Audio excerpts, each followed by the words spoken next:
see where the hell is it. There it is. Alright.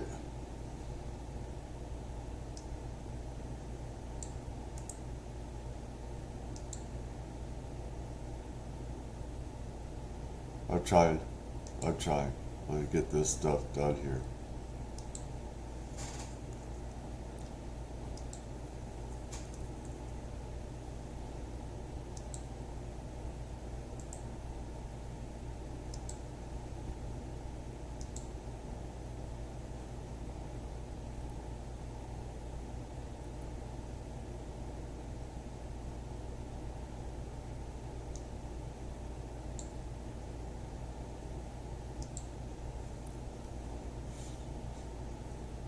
Okay.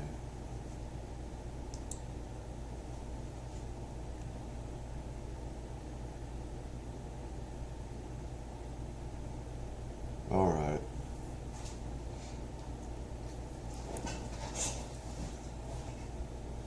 Should be.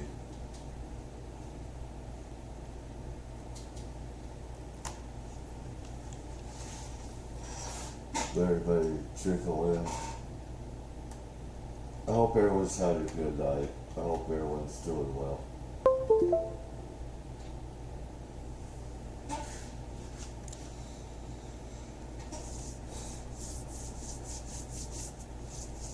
It's almost too hot in here.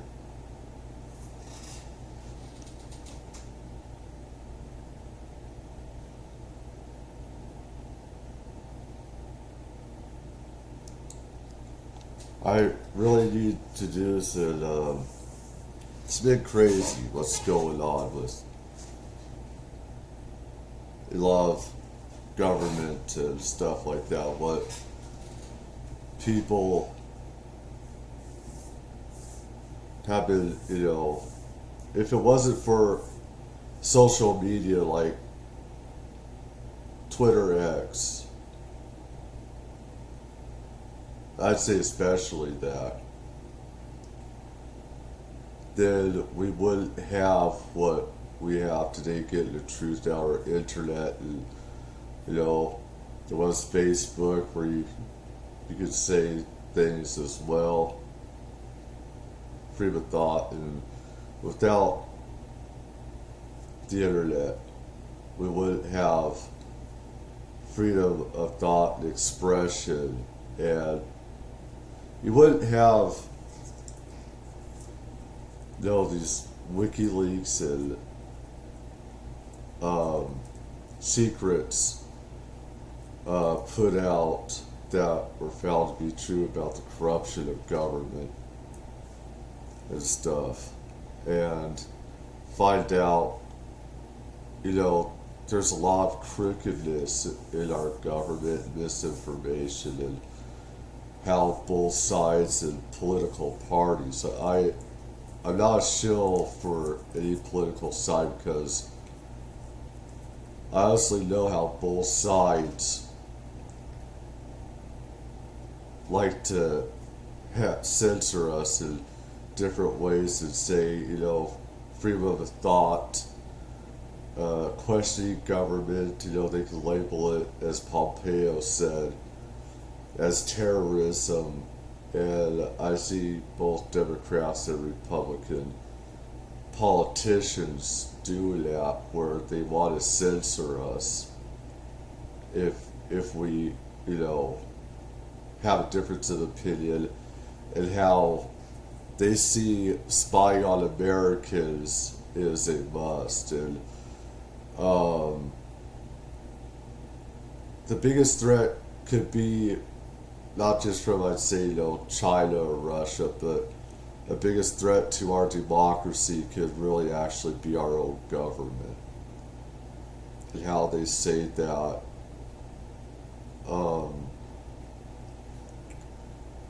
our freedom of thoughts could be, in their words, terrorism, because they want only their story, their narrative told, and on the screen, on the news. And we have how intelligence, we have the military, we have these kids that we see that our biggest threat to us is really from our own military and intelligence. You know, and anyways, you know, a lot of stuff you can find how both sides view data mining us and all this stuff. Is surveilling us. And you see that with, you know, real would-be terrorists or whatever. You could say that there's a need for that, for getting people's data, stuff like that. Then, but you see people that should be surveilled, and again, some people, there's a bit of funniness when Kamala Harris or Trump, you know, either side. I don't like either side much. Though I voted for Trump, you know, because of illegal immigration. It's gone crazy. And our security, you know, and I believe that Americans should be first and others second, not the other way around, right? So, I mean, there's been a funny to this, but at the same time, you see that our military and our intelligence can be the biggest threat, but to us, and our privacy and everything. Let's get to this young kid here and what's happening, all right?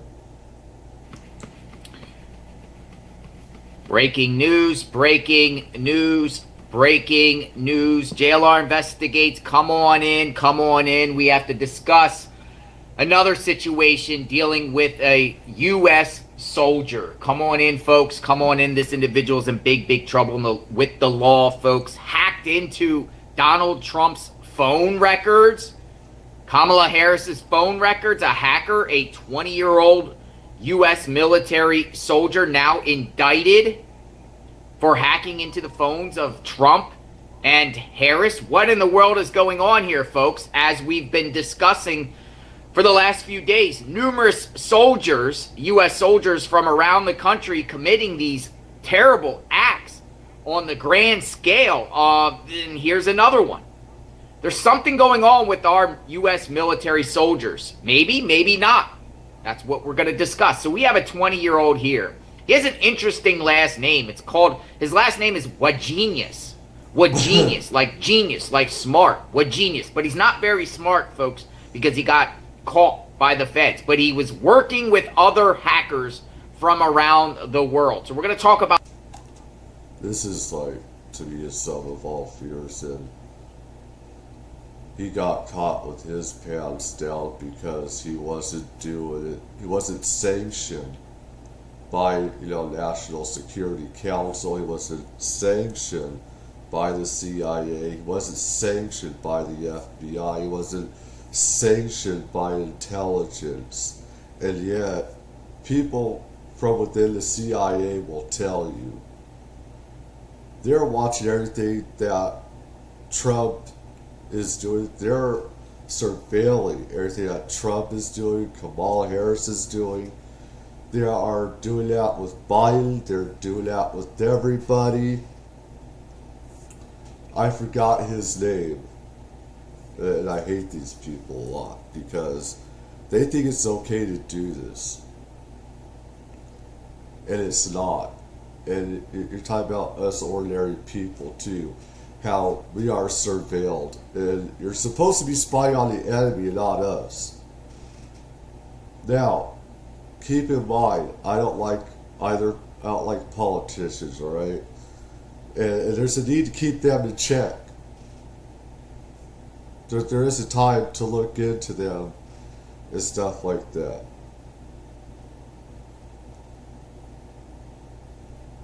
The only reason why like I said, the only reason why he's arrested is because he wasn't a part of the deep state or whatever you call it, or intelligence, that he was not sanctioned by intelligence to spy.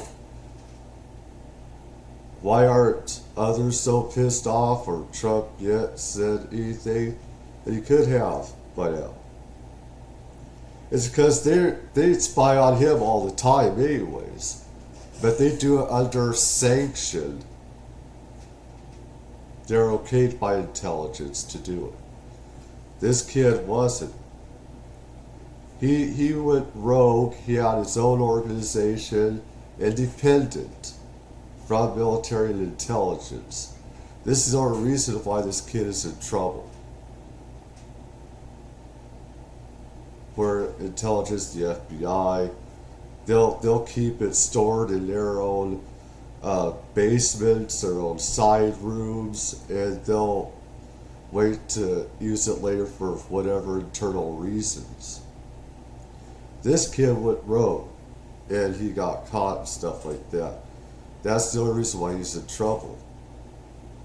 About this case, he was just indicted in Seattle, Washington, which is interesting too. It's far away from where he was stationed in Fort Cavazos, Killeen, Texas area. If I'm not saying that right, I apologize. So many forts out there, so many respected military bases, but people on these bases lately or are affiliated with these bases are getting in trouble with the law. There's a lot of things going on with Fort Bragg, the connection with Fort Bragg between the New Orleans shooter, the Right. Trump Cybertruck New Year's guy, and the Trump shooter down there and on.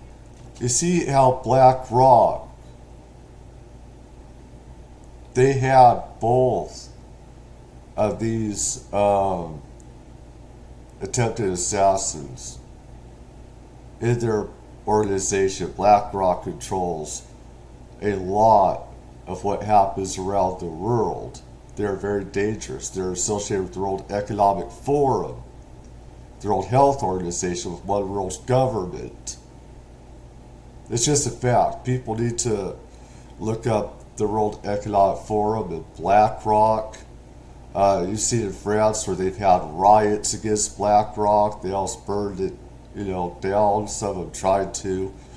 It's because these organizations are very criminal and stuff like that. And how they want to take pretty much democracy away and everything. But really bad stuff. Anyways, on his golf course, right? A lot of people, including Elon Musk, is questioning, what is going on at Fort Bragg. But we're going to talk about this a little bit and bring public awareness to this case because an indictment dropped. And this guy is like a known hacker. He has an interesting hacking name. He is known as the hacker. What is his name? His name is, what is his name? Where did his name go? Where did his name go? It's like an AKA. A lot of the hackers always call themselves different. Kyber Phantom. That's the name I'm looking for. Kyber Phantom. So according to the New York Post, now this has broken probably in the last, it looks like he's been indicted just recently, but according to the New York Post, they're saying that this guy here, and I'm going to just show, we'll do this, we'll show this. Trump's phone hacked. Look at that, soldier arrested. Another U.S. military person involved with a horrendous crime. Yeah, U.S. soldier allegedly linked to hacked Trump-Harris phone records charged by feds. And it says, a Texas-based U.S. Army soldier active has been arrested and charged with selling confidential phone records, including materials allegedly stolen from Donald Trump and Kamala Harris.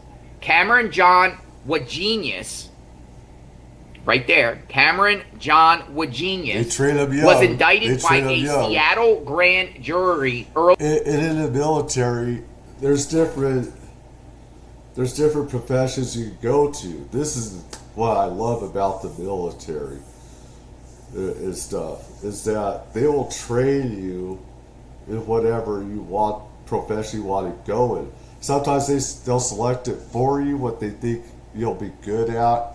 They take your test scores, from high school or college or whatever. They'll see what you're good at, and they say, hey, maybe you should go into this field or that field, We'll pay your way. We'll pay for your college. We'll pay you to get your major and stuff like that. Train these kids, yeah, to go crazy and stuff like that and do intelligence work. The only thing, like I saw a reason why he's in jail and stuff, because he wasn't sanctioned by the government, to spy on him.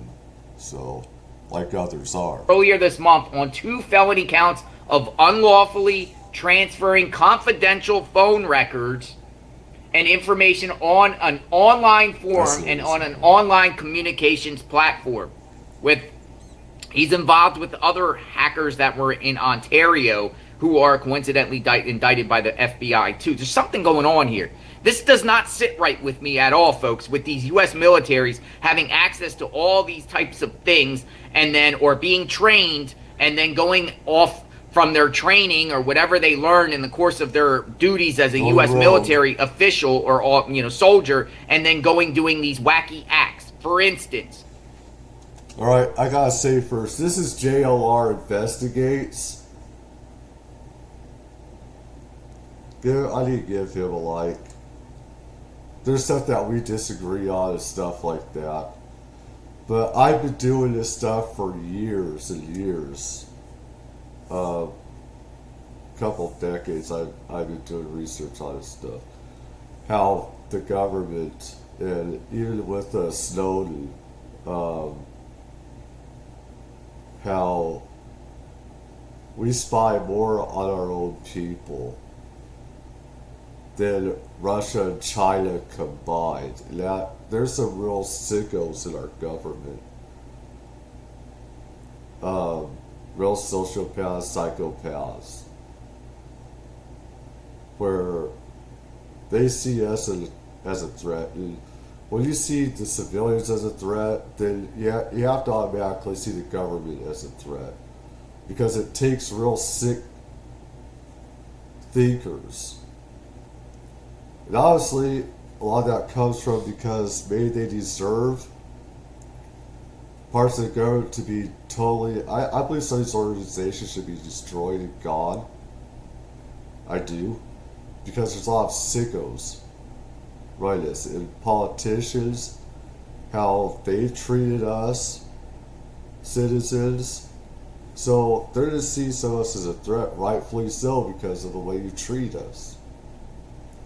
And you don't represent the people. You don't represent us. You don't give a shit about us. But we're going to talk about this guy more. We're going to talk about this. Well, we're going to talk about this guy, Mr. Matthew here, the Colorado Springs Cybertruck guy, military trained special ops. Though we might have an idea of what he did, and we're also going to talk about this guy, right? Military trained Jabbar pled allegiance to ISIS and committed a horrible act. But it's a growing concern to me, folks. And I don't like to do like, we didn't start the fire. I always say this all the time. We didn't start the fire, 6 degrees of separation type of talk. But there's definitely a pattern going on that I see around the country in reference to U.S. military trained individuals. Yeah, that song made famous by Billy Joel. We didn't start the fire, but we did help ignite it. But we're trying to fight it. That's the song. Look it up. It's a good song.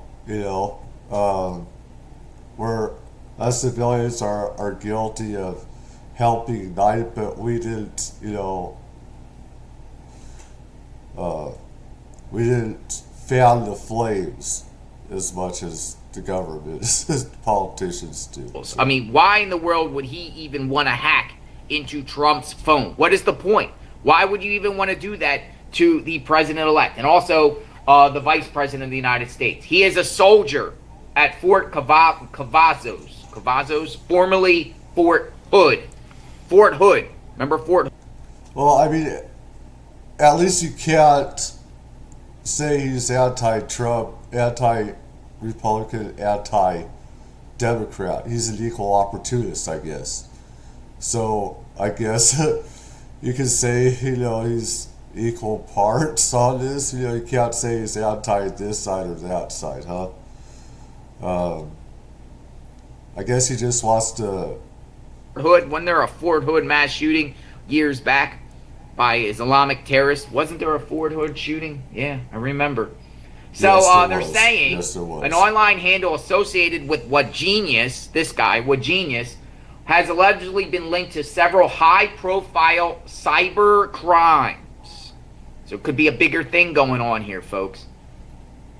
What Genius reportedly went by the alias Kyber Phantom online, which boasts about hacking more than a dozen telecommunications firms and obtaining call records belonging to Harris and Trump. In November, right after the election, he posted unverified AT&T call logs supposedly belonging to the two.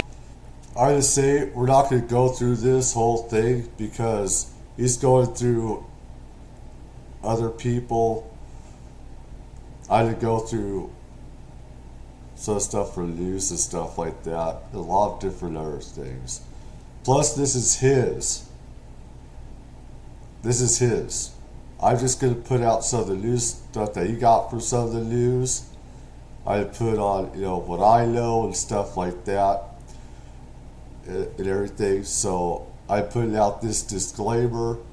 He has an hour and 39 minutes of stuff. So I just want to get through this first part here, and then we're going to move on to the truck guy and everything. So Two presidential candidates and offered to sell the stolen information. It is unclear what rank he was in the military. Probably private, right? He's probably a private, 20 years old. Private, right? From what I know personally, from doing this type of stuff, when you get into cybersecurity and intelligence, your rank goes way higher than some little private. You're above most other people, even some of the commanders, okay? Not the commanders on the base, but you're above, higher rank than other people are. You're going to have special treatment on these bases. You're going to get special access, to higher command and structure and everything. Where just the peons in the military, they're not going to have access to certain areas and certain, access to the commanders themselves. You're rising in rank and authority very fast. Very fast. This is from what I know from my father and other people that, have been around, intelligence like SAT, Strategic Air Command, and had access to nuclear arms, which my father did have, at the Cuban Missile Crisis. So this is what I know. Genius, step right up. You are indicted. And it's unclear whether his role as a soldier aided in him carrying out the crimes. So authorities want to know his role as a soldier. It did. Did it have anything to do with the crimes that he is charged and accused of doing? Fort Cavazos, a.k.a. formerly Fort Hood. The fort did not immediately respond to comment from the Post. But they said, we are aware of the arrest of one of our soldiers. Of course, they tell in September, the FBI tells them the Justice Department brought charges against 3 members of Iran's Islamic Revolutionary Guards for hacking Trump campaign staffers and leaking sensitive information to media outlets in the campaign of Biden, Trump, in an effort to undermine the president's White House bid. That's another thing that he would totally wrong. You do that for blackmail, that's another federal crime, which they're not doing too much of, but blackmail is a federal offense. That's totally illegal. Blackmail is. And using it for that or other activities, selling it to a foreign country or other reasons, not just blackmail, but espionage, stuff like that. So, who is this guy? What's going on? Let's keep you informed. Let's talk. Let's have the conversation. Today's topic, folks, are military soldiers in this country who have been in trouble with the law lately for committing horrendous acts. And I think this is a big deal because they're connecting this to a infamous hacker in Ontario, and we'll talk about that in a second. So come on in, folks. We're going to read the indictment. We're going to talk. I'm going to play this clip of this guy. He pretty much summarizes what we're talking about here. Not much media attention on this yet, but I think media attention will come. We always stay ahead of the curve on JLR Investigates. In a shocking breach of trust, a U.S. Army soldier, Cameron Wagenius, has been arrested and charged with selling confidential phone records, including those that may belong to President-elect Trump and Vice President Harris. Here's what we know so far. Cameron John Wagenius, a 20-year-old U.S. Army communications specialist, was arrested on December 20th near Fort Hood, Texas. He faces 2 criminal counts of the unlawful transfer of stolen phone records. Now, the indictment unsealed today, December 31st, 2024, does not specify who the victims are, but cybersecurity specialist Brian Krebs alleges that he believes that some of these records do indeed belong to President-elect Trump and Vice President Harris. So Wagenius allegedly had an online alias known as Kyber Phantom.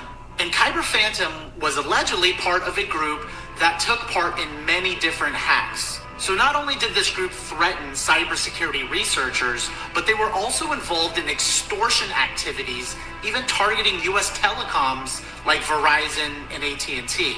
So these hacks led to the theft of billions of sensitive customer service records, including call logs, text logs, and these could reveal very sensitive personal, professional data and relationships. So Wagenius is innocent until proven guilty like anyone else, but this reveals a stark reality we must face when it comes to national security. Not all personal texts, everything that you want private. I mean, the FBI and intelligence already has that stuff on you, me, on Trump, Kamala, Biden, every politician.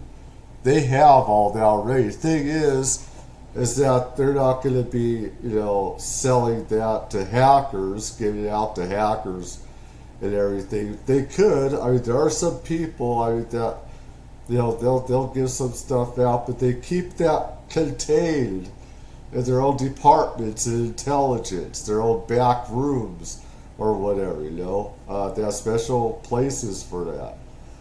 They're not going to just give it out to, other countries, that can use it in nefarious and evil ways. At least, yeah. All hacks have the origin of North Korea, China, Russia, or Iran. Something we really need to be careful about, whether it's in the military, the U.S. government, or any type of corporation, is the insider threat. So whether it's a hacktivist looking to hack for a political or societal purpose. I mean, there's a bigger thing here about when, and this is what I know myself, being around computer programming, hacking stuff and everything, is that most people don't know when the computers are down at a hospital or at a healthcare provider place or urgent care place you go to, that's not the hospital, but their computers are down, that usually means that their computers have been hacked. Now by law, they're supposed to tell you that it's been hacked. But they don't. Because they don't want you to know that your information has been, been hacked by, whether it's Chinese, Iranians, Russians, or whatever. And they do it all the time at healthcare, with healthcare providers. That's the biggest target, is healthcare. They want all your records and stuff like that. So they're always targeting that. But whenever they say the computers are down, you can bet that's from hacking. Not because something went wrong with their computers. Though once in a while that does happen with Windows and stuff like that. It depends, but a lot of the time, I know. So when I say, oh, they say that, I say, oh, hackers or something like that, and they go, yeah, no, they want to be around the bush or whatever. But that happens a lot. I've done, stuff on that too, with Chinese, Russians, targeting people so they could get information about you, and some of them may want to blackmail or extortion, stuff like that, get money for records that they have on you and stuff like that. Hundreds of billions, well, I should say tens of billions, but is lost all the time because you have healthcare, different companies in healthcare having to pay these people off because they say this is what really happens. Is that they say, if you don't give us the money, we'll put this out everywhere. People can use it. They use it as blackmail and extortion. So this is tens of billions of dollars a year, at least, that they have to pay off these hackers in different countries. So what's happening with Trump, it's happening with Kamala Harris, or whoever else, that's just a small part. That's just very small sliver of what's happening. Or a hacker that is looking for an economic outcome to sell private information. It does not have to derive from a foreign actor. It can happen from U.S. citizens as well. Right here at home. I'm Travis Hawley, and I'm a national security analyst and former Air Force intelligence. Follow me for similar content. He laid it out. I mean, it's not just about foreign hackers we have to deal with. We have to deal with enemies within. Trump has even said that before. We have enemies within. An enemy. And our government is the biggest threat, too. Not just them. Well, it's not our biggest. I'd say our second biggest threat is our government. I'd say it's even. It's even. Enemies within lately seems like a lot of U.S. military. Now, in fairness, there are millions of veterans and military, National Guard, people, members of the military that love this country and honor this country. But there is some bad apples. I looked, there's 2.8 million servicemen in this country. How many U.S. military? 2.86 million, making it the third largest military in the world. 1.29 active military, National Guard 767, and civilians 778. There's a lot of people. But lately, folks, it is not a good look in this country. It's not a good look with the amount of soldiers being in the spotlight for. It's scary. The point. Someone asked, what about President Biden? Well, he has Alzheimer's and dementia. He does.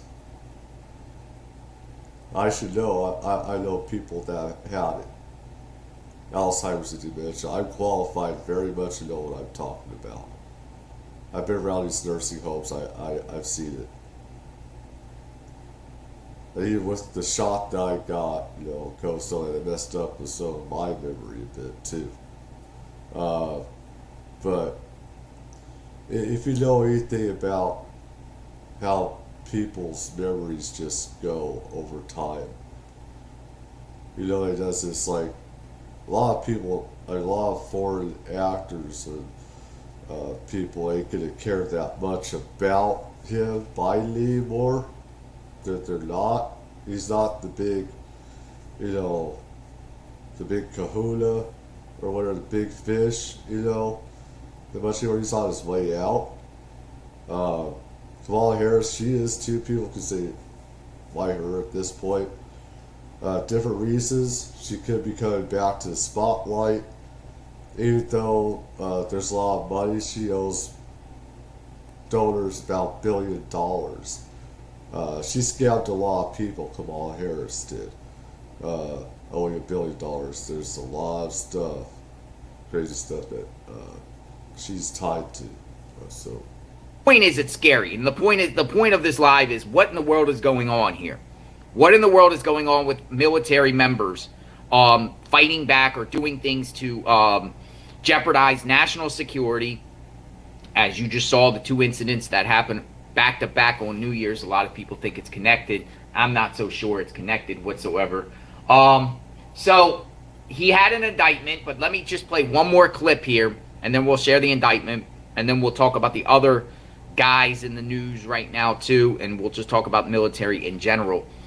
These hacks, I don't know what's going on. I don't know why people would want to hack and steal Trump's stuff or steal Kamala Harris stuff or any political person stuff. What would you do with it? People just sell it from, sell it to rogue nations, sell it to what do you get out of that? Yeah, blackmail, extortion, you have that power. You don't want personal stuff getting out, you're going to pay for that. They do this all the time, JLR. This happens all the time. People don't hear about it, though, because it's kept quiet. They pay off healthcare and stuff. They pay off billions a year to foreign entities and people that hack. Even people within, Canada, whether it's Mexico or whatever, or India. So it happens all the time. All the time. Another alert, the FBI investigating an earlier hack of the Trump campaign and an attempted hack of the Biden-Harris campaign, as intel experts are warning to brace for more disruptions this election. What I invite people to do is to look up on YouTube, Google, to look up healthcare and hacking and stuff like that. It's been covered on different news.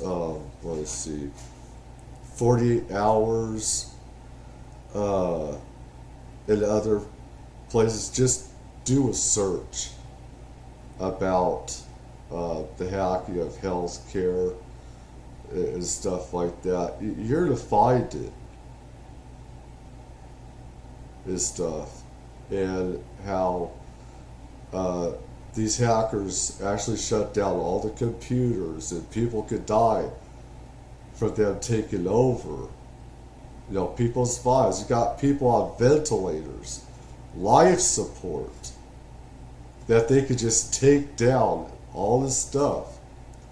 So you have all these healthcare companies, the hospitals. These are at hospitals. This happens all the time. They say computers are down. That means they're being hacked. And then they have to pay off, these people and stuff like that, because they're at these hackers' mercy and stuff like that. Season. Now, this is before the election. What this all means for our election and your vote is cyber guy Kirk Knudsen. Good morning, Kirk. Hey, Ainsley, good morning to you. The Trump campaign alleging this is the Iranian actors that are going after his campaign at this point. And guess what? He might be right. And no matter what, if you're on the left, if you're on the right, you can bet that these kinds of attacks are going to be coming at American politics from now until the November election. And beyond. Hacking into emails? Are they trying to interfere with the election results? The thing is, it's not just foreign actors, adversaries. It's our own intelligence and stuff like that. Also, going through our own, doing data mining on us. Except for, you could say, of course, they're not going to use it for extortion and blackmail and stuff like that. But there is a problem, though, when they see us as a threat. They go through all our stuff without permission and stuff like that. There's legalities and stuff like that, that come into mind and into bearing. Whether, if they're going to do that, they should have to get a court order. And judges don't hold government accountable. They'll believe anything and everything that they're told by FBI law enforcement, whether it's right or wrong. But with foreign entities and stuff like that, that's a threat too as well. What I'm trying to say is, it's both sides. That, you know, a lot of people in chat later on, you know, you see people are wising up to this and everything. So I think any way they can get in, and in this particular case, they apparently got a hold of an email list and including documents, one that included the vetting of Vice President candidate Vance, and at that point it was marked personal and confidential, clearly should not have been in the hands of anybody else. It was then shopped around. Some websites, including Politico, got a hold of it. This is the kind of information no campaign wants out there. It makes it unfair out in the political landscape. And at the bottom line here is, just like you and I at home, just like corporate America, just like government agencies, when you're a campaign, you got to lock your tech down. You got to use really strong passwords. You got to really train people. Don't share stuff. Don't click links, because that's how they're getting in. And obviously use some really good antivirus protection to just... Even with Google and YouTube, how a lot of stuff is a scam. They want you to gamble your money away. A lot of links that Google and these other places have to get you into trouble. And they will hack into your computers. They will fish for your stuff and everything. But they aren't doing anything to protect you with that. No, they're not. They're not. And it goes for Yahoo and other search engines, all of them that are out there pretty much. You know, usually you'll get a warning though. You should. Not always though. Not always. A lot of it with Google, Yahoo, and stuff like that, you don't always get that warning. They'll just send you there without you even knowing. You don't even know it. You got UPS, you have mail, say that there's they tried to deliver stuff to you and they will lie, and that's a way to fish your information, get personal information about you, say, hey, we try to get you these packages. There's so many different ways, and I see these search engines are not, you know, protecting the people whatsoever. They're not. They want to get that money, and it's from advertising and stuff. But you click on links to other sites, external sites, and they'll fish, you know, your data and everything else. It's like fishing. They hook, you know, go to a site, they hook, and they're really into all this stuff. And I've done even reports on this and how tens of thousands of different sites can see you just on one site. And this is just, you know, news sites that people go to, like Daily Mail, UK Mail, stuff like that, and other media. I've had, you know, I need to get another one, but it tells you how many sites are looking at your data, and they sell them. And that's what TrapTube, that's what Facebook, that's what Yahoo, all these other places do. They don't care about your personal data. They want to look at your data that they have no right to look at whatsoever. That's what they do. Lock them out. Goes Okay, beyond now, that. what'd you make of this Elon Musk and Donald Trump interview last night that was interrupted by this DDoS attack? DDoS attack. You know, what this is so Twitter, formerly X, formerly known as Twitter, better known as Twitter, has an area called Spaces, and that allows connections to having these kind of live events. And it was delayed 40 minutes. And what Elon Musk is saying is that it had a DDoS disruption. DDoS stands for, it's geek speak, for distributed denial of service. It simply means that a lot of people or somebody is flooding the same location online with an overwhelming number of requests or connections, and that causes it like the plumbing to back up, so people cannot get in, and that's what they experience. Who's so responsible again, for it? tampering with digital media is one more period. Who's behind it? I don't know. Will they But what we figure do that know out? is that they should. They really should. There should be an investigation into that. We're talking about our free speech being interrupted, and that is not what is good for this country at this point. Everyone should have the right to speak without interruption, and there should not be cyber actors that are going online that are interrupting that speech, period. Well, I'm glad they figured it out. Figured it out pretty quickly. If that happened to me, probably to you, you'd figure it out quickly, but I would just give up. But thankfully, that interview went on about 30, 45 minutes later. Thank you so much, Kurt, for coming on. It did. All right, so that Hey, was good an to see you, incident Nate. back in before the election. Some people are saying online it's connected to this guy, even though they blamed Iranian hackers at the time. There are millions more. There's a lot of special programs that different countries have, and hackers, they operate independently. I know from personal experience. I've known hackers as well. I mean, it's also easy to know how to hack as well. It's pretty damn easy. But thing is, okay, I know from personal experience, all right, is that there those that are independent, okay, that just want to be able to look through things like top secret stuff, and there's real pieces of shit that want to hack in just to make money and blackmail and extort. I think those people should be shot. Honestly, they should be.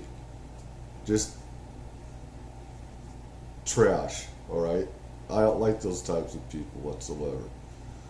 They are the worst. No respect. Makes me sick. Then you got people from other countries, how they want to make money, or they want to sell it to military and intelligence adversaries and stuff like that, and do that through blackmail, extortion. So you have all these different, whether it's independent, whether it's foreign, whether it's domestic, our own government, and stuff like that.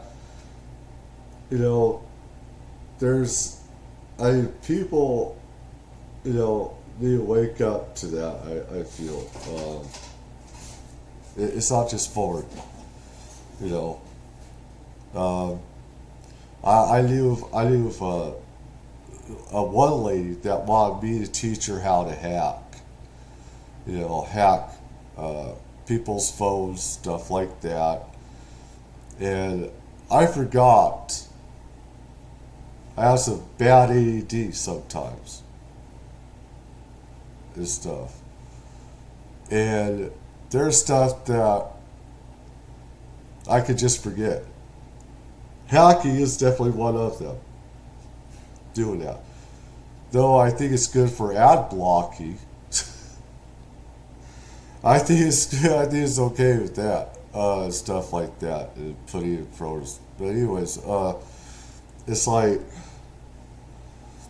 I'm not, because you don't know what they're using it for. And I don't like just going into people's stuff and just hacking it. I mean, yeah, people have to be really evil for that. In my opinion, a lot of people just have evil intentions, and some people just want to do it just to get back at somebody and stuff. And I get why people are pissed off at other people, but there's other ways to do it besides hacking their phones, and that's a part of their soul. You're attacking part of their soul. You're attacking them personally. And there's other ways that I think to get people back. That's just not. That's where I'm glad that I erased a lot of my knowledge from that. And there's a lot of memories that I have erased over my life. A lot of crazy stuff. But what in the world is going on here, folks? Because something is big. When the FBI indicts people for hacking, it's a big deal. Case in point, I myself was involved in the HP phone phreaking scene in the 90s.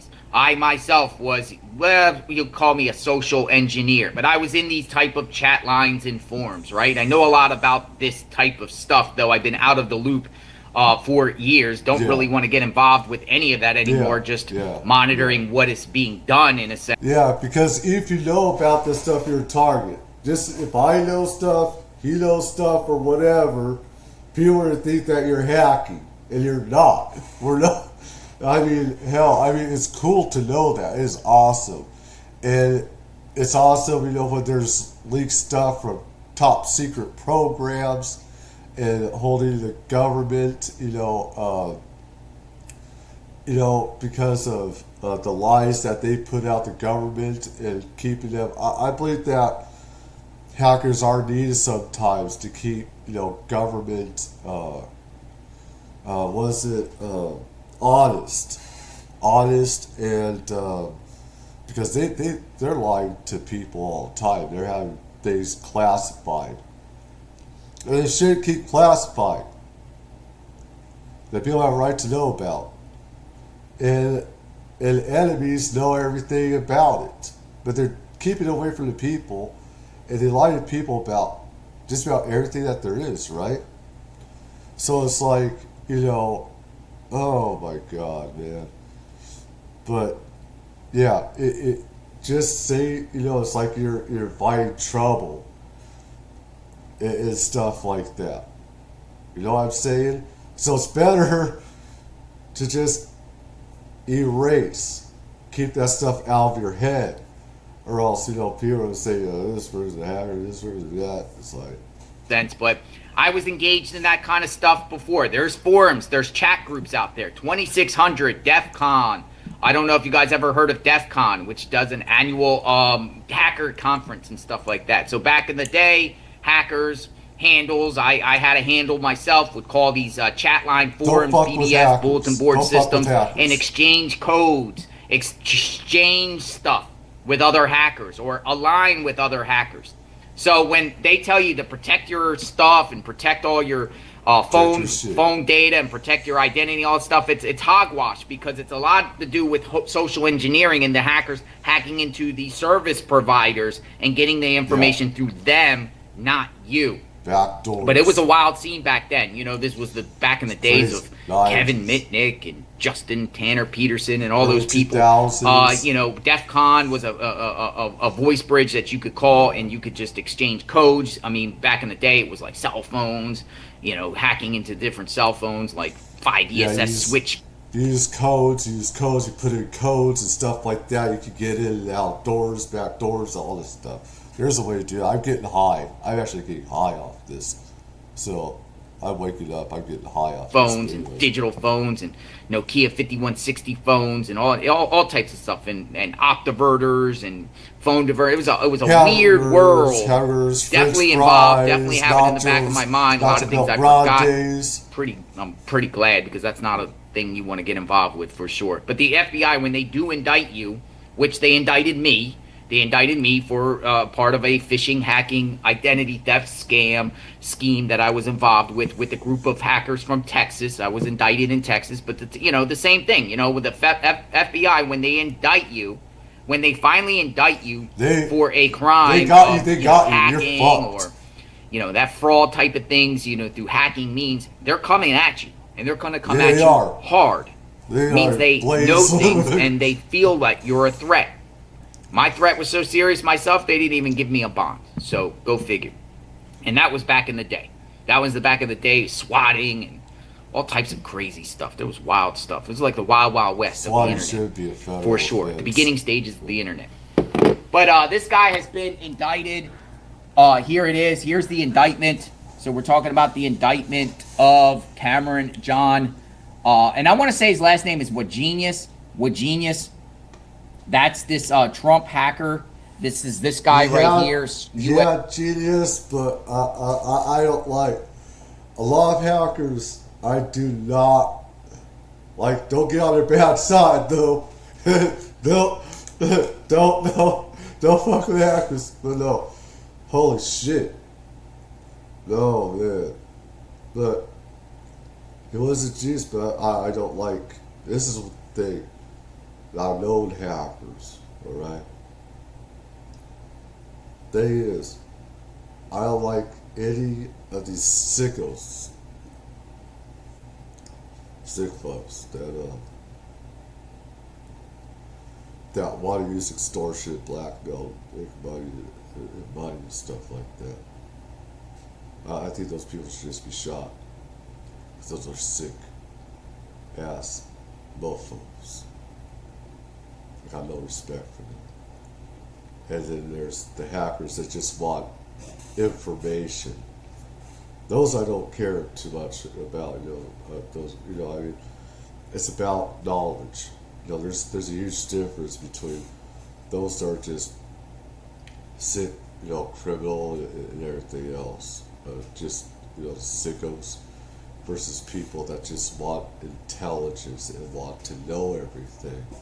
There's a big difference. And people like me just want knowledge. Knowledge is power, stuff like that, and everything. But U.S. service, military, grand jury indicted him. Looks like it was filed on 12/20 before Christmas, but I think it was unsealed on New Year's Day. Cameron John Wagenius, count 1, unlawful transfer of confidential phone records, online forum. It says on November 6th, look at that, right around the elections, right? Within the Western District of Washington and elsewhere, Cameron John. Yeah, someone in the chat said Trump should use different phones daily. Yeah, use throwaway phones. That's actually the safest thing. Use throwaway phones, hard tracking.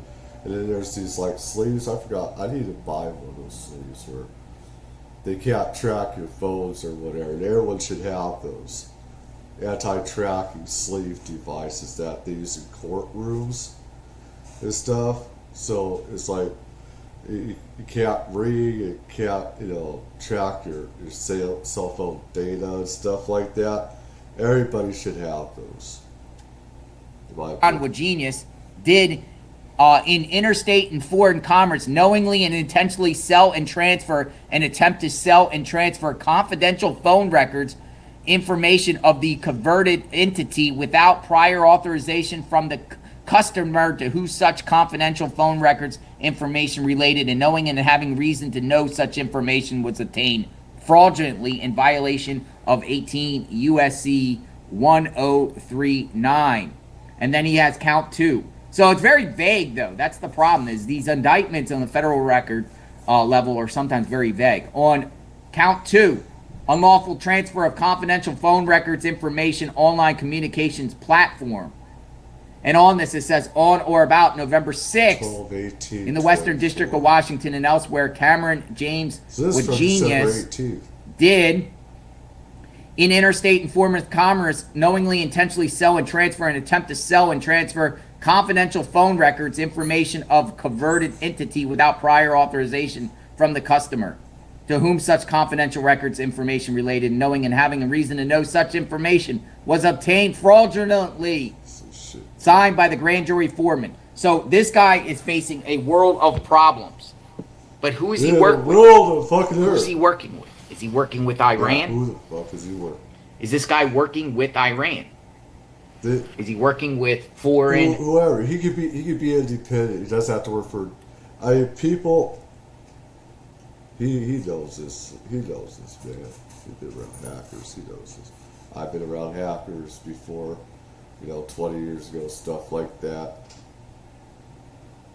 It doesn't have to come from it could. That's where you can make it bake. North Korea, Iran. So yeah, you're right. You asked me that, but I gotta say, there are independent people that are dumb enough and stupid, independents that are in this country or people, whatever country. They just want to make some of that money for themselves. They're not involved with their intelligence service from a foreign adversary. It could be just this country, independent unit, Soldiers, foreign terrorist groups. Person put out a tweet. Did you hear about Cameron John Wagenius, a traitor in the U.S. Army? He was arrested near the Army base in Fort Hood on December 20th, indicted for hacking into... So someone said in chat, working with Democrats. Are you that fucking stupid?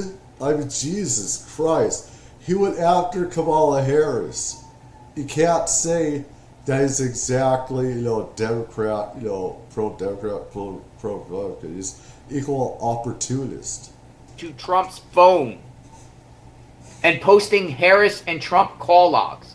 When Trump says enemy within, he means every nook and cranny. Seems relevant considering the recent exposure of the two terrorists coming from Fort Bragg. We're going to talk about the Fort Bragg stuff because that stuff is spreading like wildfire. Wagenius is a longtime hacker associated with Connor Riley Mocha, a.k.a. Judish, a prolific cyber criminal from Canada who was arrested in late October for stealing data from and extorting dozens of companies that stored data at a cloud service, Snowflake. After Wagenius' buddy was arrested in October, he posted the call logs around the election time. They're saying, according to the indictment, November. Oh my God. You do this around election time. Oh my God.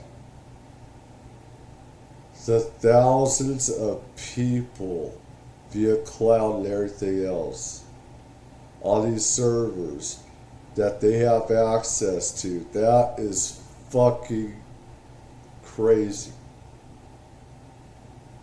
You guys know, if anyone's watching, this is the thing that me and him and a few people that have been around, hackers and stuff like that, and know how some of it works from before.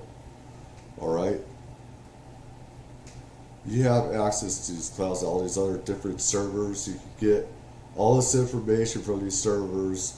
You can get, information, these logs on their phones, on their servers, stuff like that. Get these files going in and out, in and out, in and out. There's these people as well. You can hack into their stuff as well. Get all their information, all their chat logs, data logs, personal pictures, all the personal information. Get access to their computers, their personal PCs, their desktops, their laptops via cloud and everything else. Microsoft, that's linked to the computers, all that stuff. They can see all that. They can see your health care, driver's license, biometric data, all this other stuff. There's a reason why I get pissed off at how different companies, platforms, it should be illegal for them to go through our data, but politicians don't have our best interests at heart. They just don't. It's about protecting themselves, pretty much. So after his pal from Canada got arrested, he posted the call logs of Trump and Harris.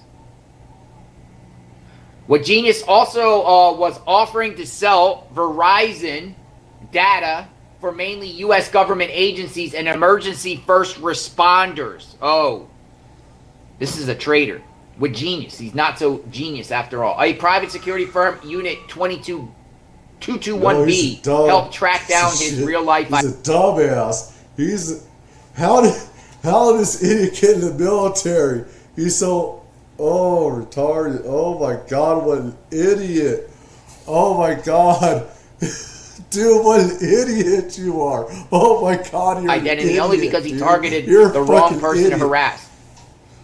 Since the Army, DOD, and the threat hunters, CISA, didn't find him, he was operating a long time. It indicates to me what they knew. Who is this guy? Who is this guy? Cameron John Wagenius was arrested. Here he is. Here he is. Here he is for hacking into Trump. I gotta say this again, man. Some of the hackers I knew and stuff, you know, I don't care if they're doing it just for information. I don't care about that. I don't. We're supposed to know. I believe people should know everything. We should learn, and we have every right to learn about a lot of secret stuff. Most secret stuff should not be secret, especially when our adversaries know about them already. And they're keeping secrets away from us for their own political gain and stuff like that, and their own personal psychopathic power, ego that they have. Okay, they want to keep the secret from us, and I believe that's a lot different. But when secrets like this kid, 20-year-old, because our people sell it and stuff like that, got no respect. You know, it's always just shoot the people, give God or something. You gotta know where all the stuff is gone. How many thousands of people? Is it just, you know, one independent think tank? I don't think so. I don't think so. Trump's phone. Hacking into Trump's phone. And also offering to sell this data and hacking into other things affiliated with law enforcement and first responders. This guy's in the military, folks. Why isn't the military, why isn't the U.S. military vetting our own soldiers? You would think they would. They're supposed to. This didn't happen back in the day. Let me tell you. Okay, my father and other people that worked at top secret installations, okay? Hopefully someday people will see this, what I'm saying. But you had to, you know, be psychologically vetted by psychologists, psychiatrists to get into, quote, secret installations, do top secret programs.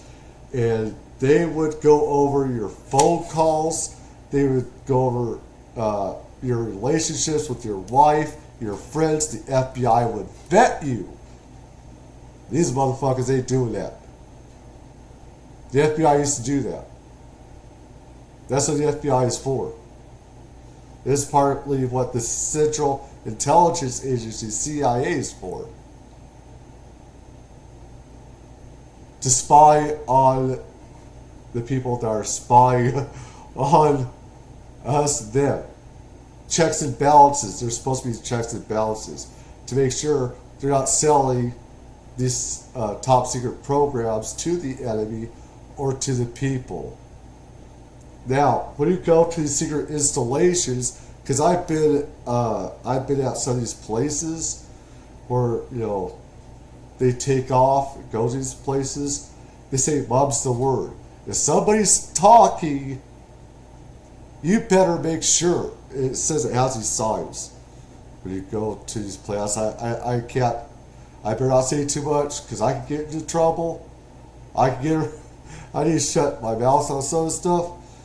But they say, you better make sure you're not the one that's flapping your gums. You know, Mom's the word. Mom's the word. You better make sure you're not the one being heard in, you know, talking secrets. And the FBI is supposed to be looking at these people's phones, or CIA. Because they do that with other people, especially at top secret installations. They will listen in to your phone calls. They will record your phone calls on top secret installations. Some of them require you to see a therapist or psychiatrist to make sure you're in a healthy frame of mind. And if you're having any trouble, they'll let you go. If you're not in the right frame of mind, you have to have a great frame of mind psychologically. I don't know how it is now.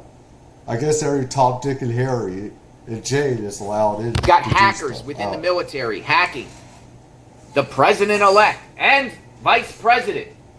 So regardless of who you support politically, this is affecting both sides.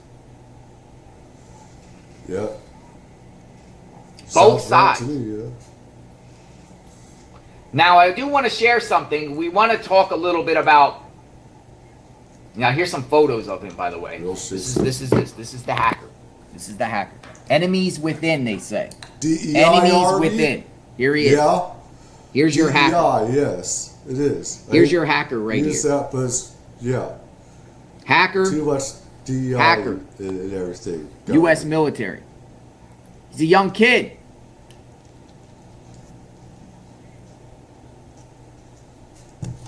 Yeah, I hate to say this. I hate to go there because, a lot of ladies I know, don't taste the wrong way, babes. All right, but DEI has fucked up a lot of the government.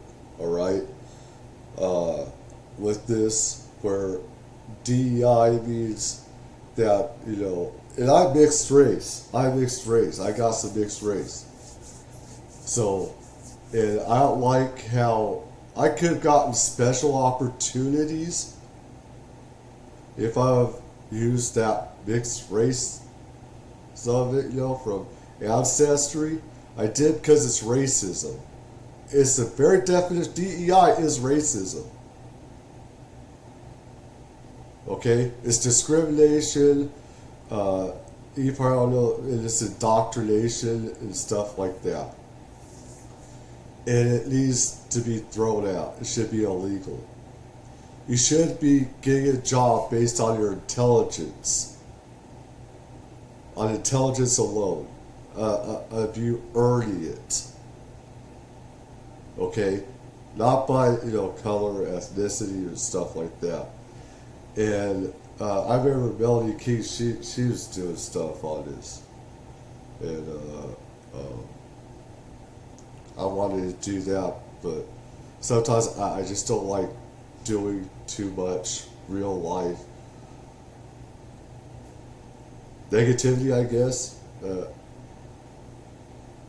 and stuff. And some of the ladies I know, they don't like me doing stuff that's like negative, but I just feel like people need to wake up, because there's what's happening with our government politicians and how they treat us and everything, and what's going on. So many people are starting to wake up. I think they really do, to the reality. Apparently, I think his mom lives in Ohio. I think that's what I read, or somewhere up north. But I do want to share, because we want to talk a little bit about these soldiers. There's a lot of buzz going around the country about these soldiers, right? These soldiers, in particular, I want to share a particular tweet that was retweeted by Elon Musk in reference to U.S. soldiers lately. And we're talking about the incidents that happened, the last couple of days, the horrible incidents. Well, it goes all the way back to Mr. Ruth. And we shared this, we talked a little bit about this earlier live yesterday, but I want to bring this back because a lot of people are buzzing about this. It says, breaking, the suspects in yesterday's attack on Bourbon Street in New Orleans and Trump Tower in Las Vegas both served at Fort Bragg, the same military base Ryan Ruth visited over 100 times before attempting to take Trump's life. So remember this guy, we talked about this wackadoodle, this idiot here. This is a guy that, was down there at Trump's golf course and tried to take him out on the golf course. Some of these guys were from BlackRock, had association with BlackRock. People need to look up, which is under the World Economic Forum, WEF, that wants the UN World Health Organization under one umbrella, one world dictatorship, one world order type of stuff. That's BlackRock, and they have control of the biggest companies that there is, and with DEI stuff like that. Look, DEI, diversity. It's fine as long as you earn your way, as long as you earn that job, but not at the cost of being racist. And I've seen it where it is racist. It is. Everybody should have to, get it from earning it. It doesn't matter what color you are. It doesn't matter what gender you are. You're supposed to have it earned. Okay? Course, and just then like went on before. Fled and got caught. He's charged with Fed crimes along with state crimes. Well, they're all saying it traces back to Fort Bragg. Elon Musk says, good question. Good question. This guy here apparently ties to Fort Bragg. This is the New Orleans shooter. This guy here, the Cybertruck, the Trump Cybertruck guy. That's special forces. What in the world is going on? As well. Is there a problem?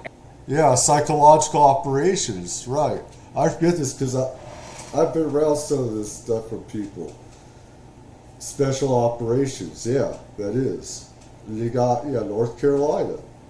Yep. That is. Special operations, yeah. It's crazy ass shit going on there. What the fuck are they doing? We have CIA that does special mind programs, psychological warfare. The CIA does also telepathy, psychic warfare as well. We have a lot of psychic warfare stuff that needs to come out. Where is there something going on these military bases? They're getting, now we have another Trump person here, but this guy I don't believe has any ties to Fort Bragg at this time. We don't know. But what in the world is going on here? And I ask this in general concern, because a lot of people are buzzing about this. Who are we actually letting in to the military? Or while the course of them doing their military service, whatever the units, whatever platoons, wherever they're at, wherever they're stationed, is there a underground network that is out there that want to do harm on Americans and on harm in different ways? Sabotagers, hackers, terrorists. People are talking about this. Right. People want to know. Yes.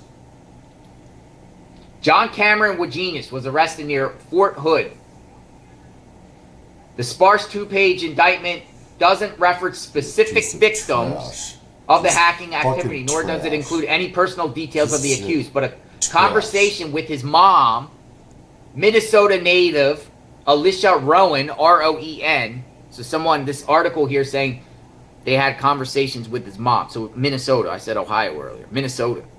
His mom's from Minnesota. A conversation with his mom filled in the gaps. His mom said that prior to her son's arrest, he acknowledged being associated with a hacker called Jordish, a prolific cyber criminal from Canada, who was arrested in late October for stealing from and extorting dozens of companies that stored data at a cloud service called Snowflake. That's an interesting cloud service, right? Snowflake. Snowflake. Oh man, that's a good disguise. Snowflake. People ain't gonna think you're a hacker if you use Snowflake. I'm a snowflake. Yeah. They're gonna look at me as a snowflake. They're gonna look at me as a whatever.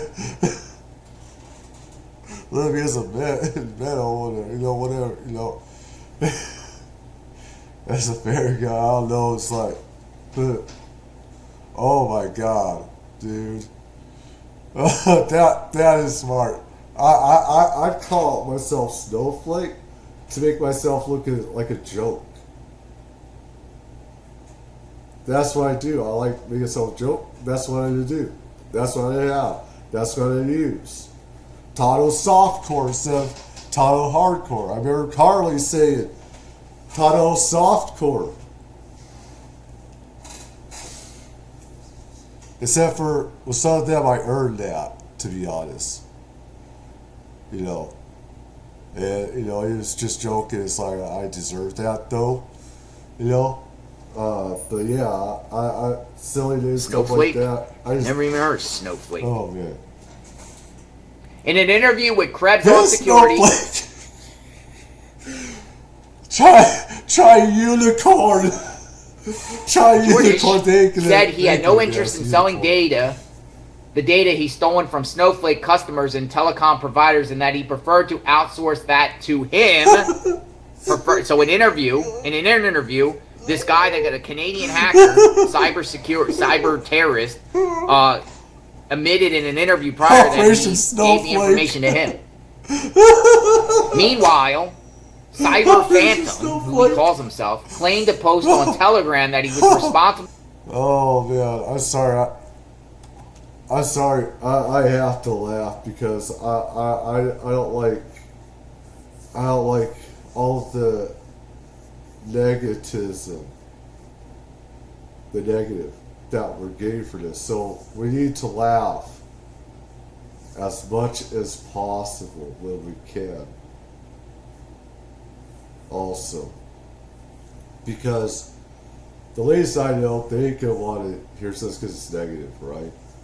Even though we need to wake up and everything, right? But there's a time we have to laugh with all this stuff. If we can't, we're just killing ourselves with the negative vibes and the negative energy and stuff. We need to get that negativity out. Just laugh, make funny, and stuff like that. I don't like, I just want to go into a cave and bury my head. For hacking into at least 15 telecommunications firms, including AT&T and Verizon.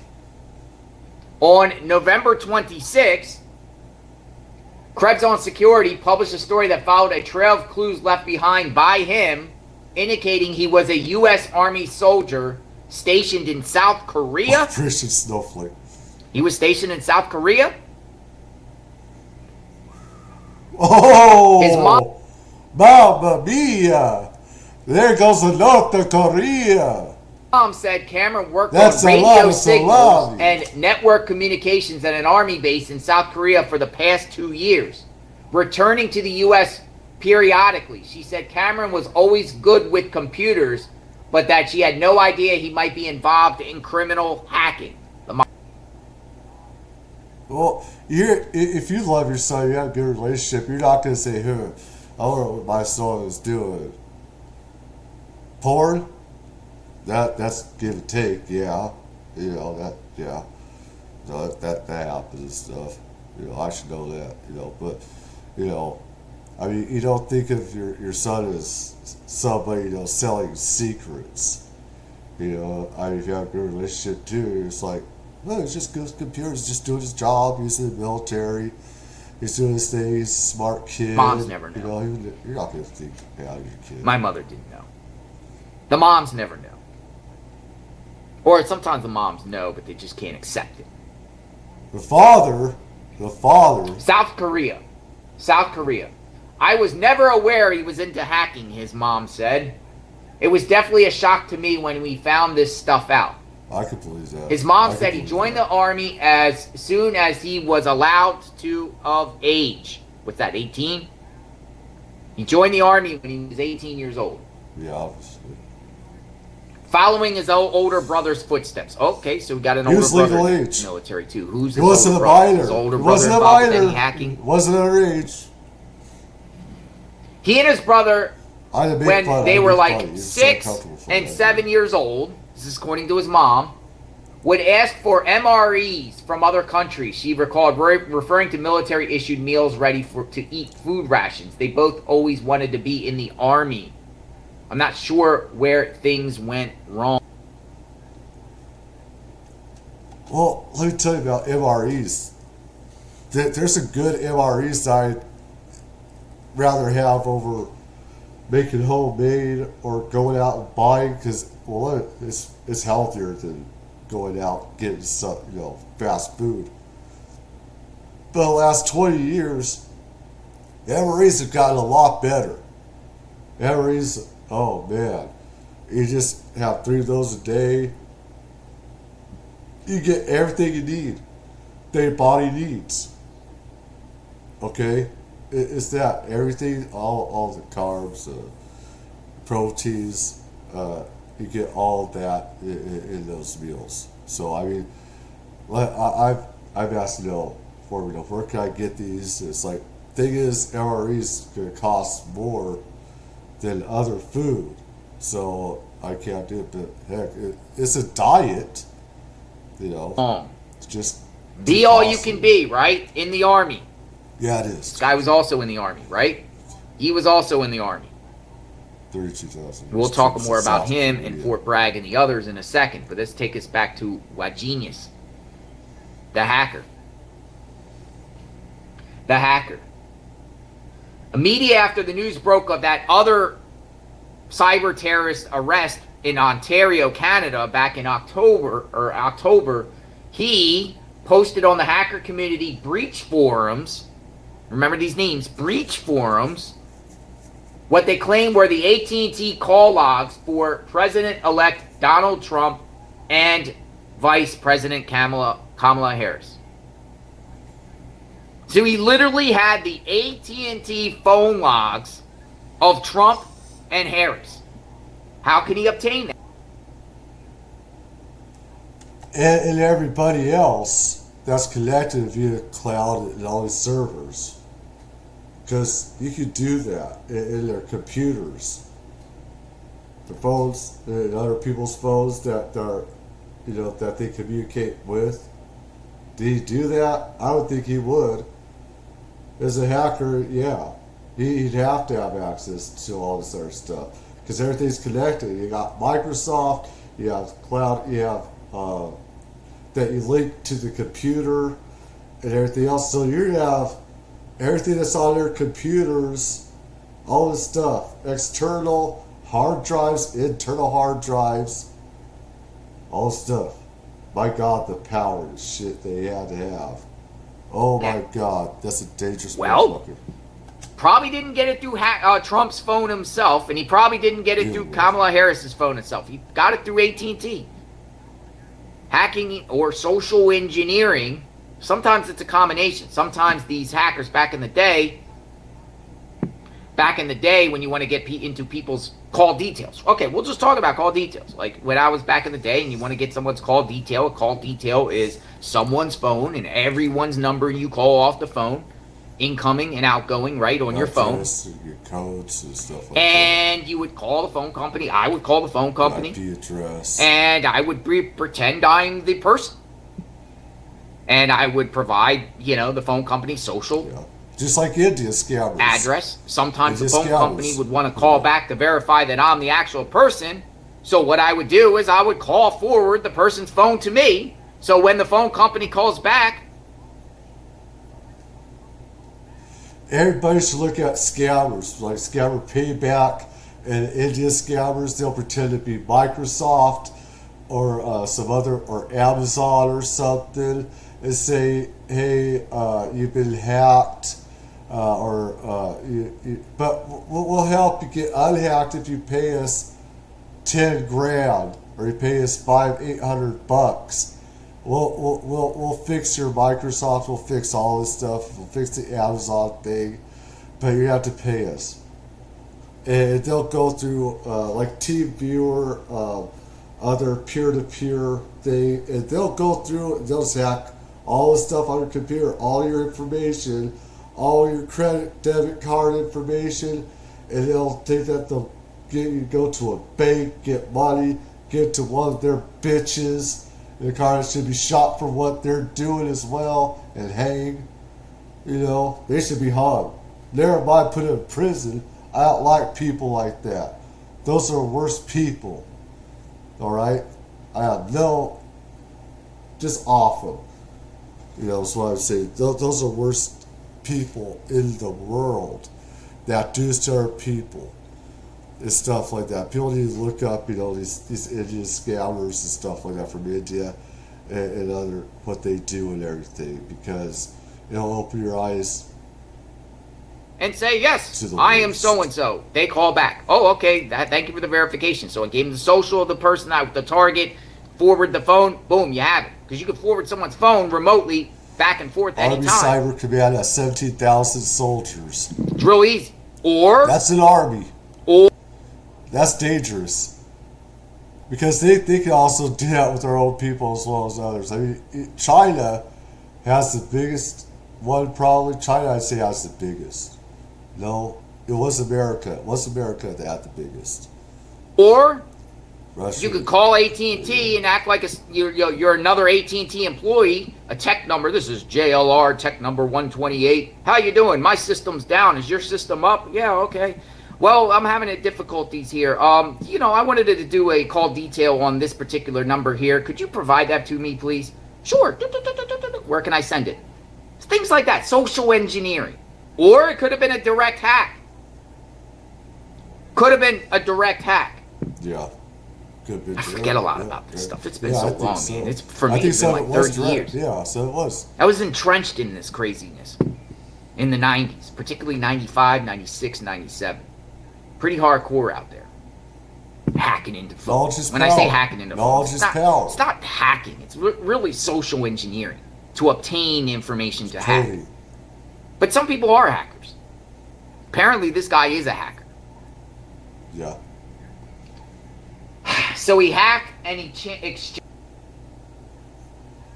There's social engineering and hacking. Hacking involves getting their codes, going to their servers, and all that stuff. And a lot of coding and stuff. Let me tell you, for me, doing coding involves too many migraines. I've done stuff for gaming companies, for over 20 years, like 25 years. And doing betas, stuff like that for different gaming companies. And the coding part of stuff just gives me fucking migraines too. Putting pills, migraine pills, Coke, Pepsis, Dr. Peppers, and you just stare at a fucking screen of code. Changed, and he shared information on breach forums about Trump's phone records and Kamala Harris's phone records.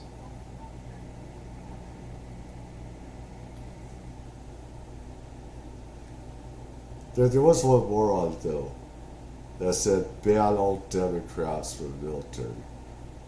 Are you fucking kidding me? There's bad people, no matter what political side. There's bad and evil and all, because politics breeds evil and lying and stuff like that. You're just a weapon for one side, just a tool. That's what you are, just their tool. You're their tool, their weapon. Here he is. This is the guy. This is the hack. Cameron Wagenius. Doesn't matter what side. That's an interesting last name. Wagenius. Cameron Wagenius. Yeah. Look. Yes. Military. That's weapons. That's his name. Travel. Yes, I know. South Korea. Ooh, beautiful, sexy weapons. I want... Good job at the FBI. And interesting, too, is... I want some toys. He's from Texas. I gave things for Christmas. South Korea, according to his mom. Indicted in Seattle, Washington. 9th Circuit. Texas didn't take care of him, though, did they? Why Seattle? Why Seattle? Why Seattle taking a forefront of this? Why? Because the other guy from Canada is also indicted there? I think the other guy from Canada is the one that told on him and snitched him out. Or the feds watch. They watch. Yeah, they should. Like, I keep on saying this. Because I know from personal experience and from others that have worked at secret installations. I haven't. They have. But I know personally, okay? You work at these... This way it used to be for the DI government or whatever. I don't like using it, but it's true. I don't want people to take it the wrong way of how I'm using it, though. Now, I'm using it's different from the aliens. Back when we had a real government, they would monitor your phone calls. They'd go through your computers if they felt like it. You'd go through psych evaluations sometimes, okay? Not through exactly the military, but at secret installations. Now, they should be looking at these people's phones when you do cyber security stuff, PSYOPs. And Fort Bragg and stuff like that is Spec Ops, Special Forces there, and other places where they have this. If you're doing this type of stuff, you need to be watched as well. You need to be data mined on a lot of stuff. Not everything, but most stuff. To make sure that you're not one of the evil. That A lot of people online are calling this guy a traitor. Do you think he's a traitor? Yeah, you know it. Yes, of course the bitch is. So let's go back to what we were... Like I said, if this person's just hacking for information, it wasn't about selling it. It's just about knowledge. That's a lot different. I don't care about that. So you got, pieces of shit that are selling personal information and stuff like that. And some people, a lot of people's lives in healthcare, where they could turn off the electricity, they could turn off, the computers and everything else. They could kill thousands of lives if they don't pay up or whatever.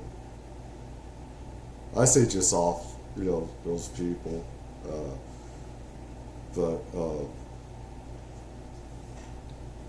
This guy's a different class. We're talking about the other individuals, the other military people, because this conversation is not just about this hacker.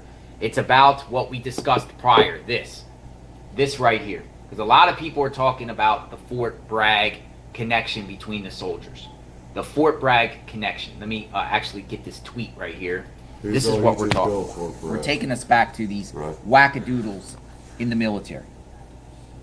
What can be done to prevent U.S. military of servicemen, veterans, and fringe people within the military? What can be done to prevent these individuals from committing more acts of terrorists? Because I feel, and it continues to occur over and over and over, I feel there's others. I feel there's others out there. Yeah. What PSYOPs are they doing there? Because this is Special Forces Central.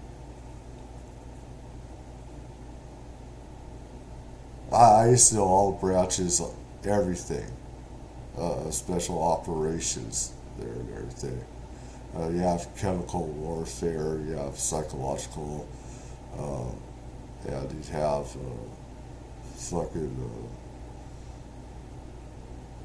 data, communication, stuff like that. Cyber warfare. Within our military that are plotting and planning. So. Or there's like a shadow government.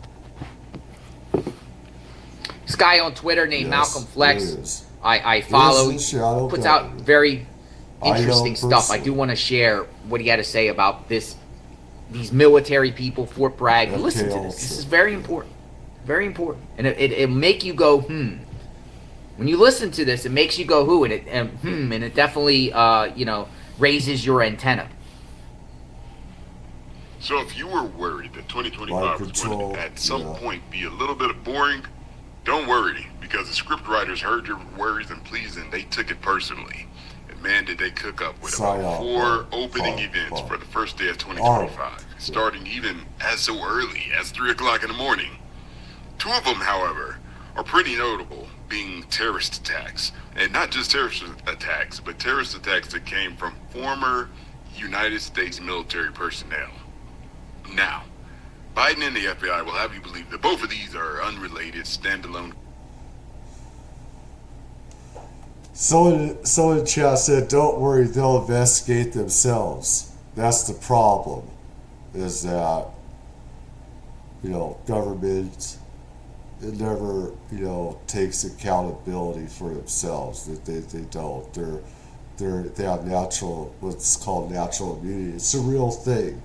With law enforcement, politicians, judges, and a lot of the higher up military and intelligence, national security, they have what we call natural immunity, which they shouldn't have, but with authority. Complex style incidents, but we're finding a little bit of a common thread coming from Fort Bragg that's starting to raise some eyebrows, rustle some jimmies and whatnot. So, just gonna kind of dig into it, because Fort Bragg, now known as Fort Liberty, has a little bit of an interesting history, being used as early as World War II as the base of psychological operations coming from the United States Airborne Divisions. It's actually a pretty interesting place that was actually used to run certain psychological operations even during the Vietnam War, and they've collaborated intensely with the CIA.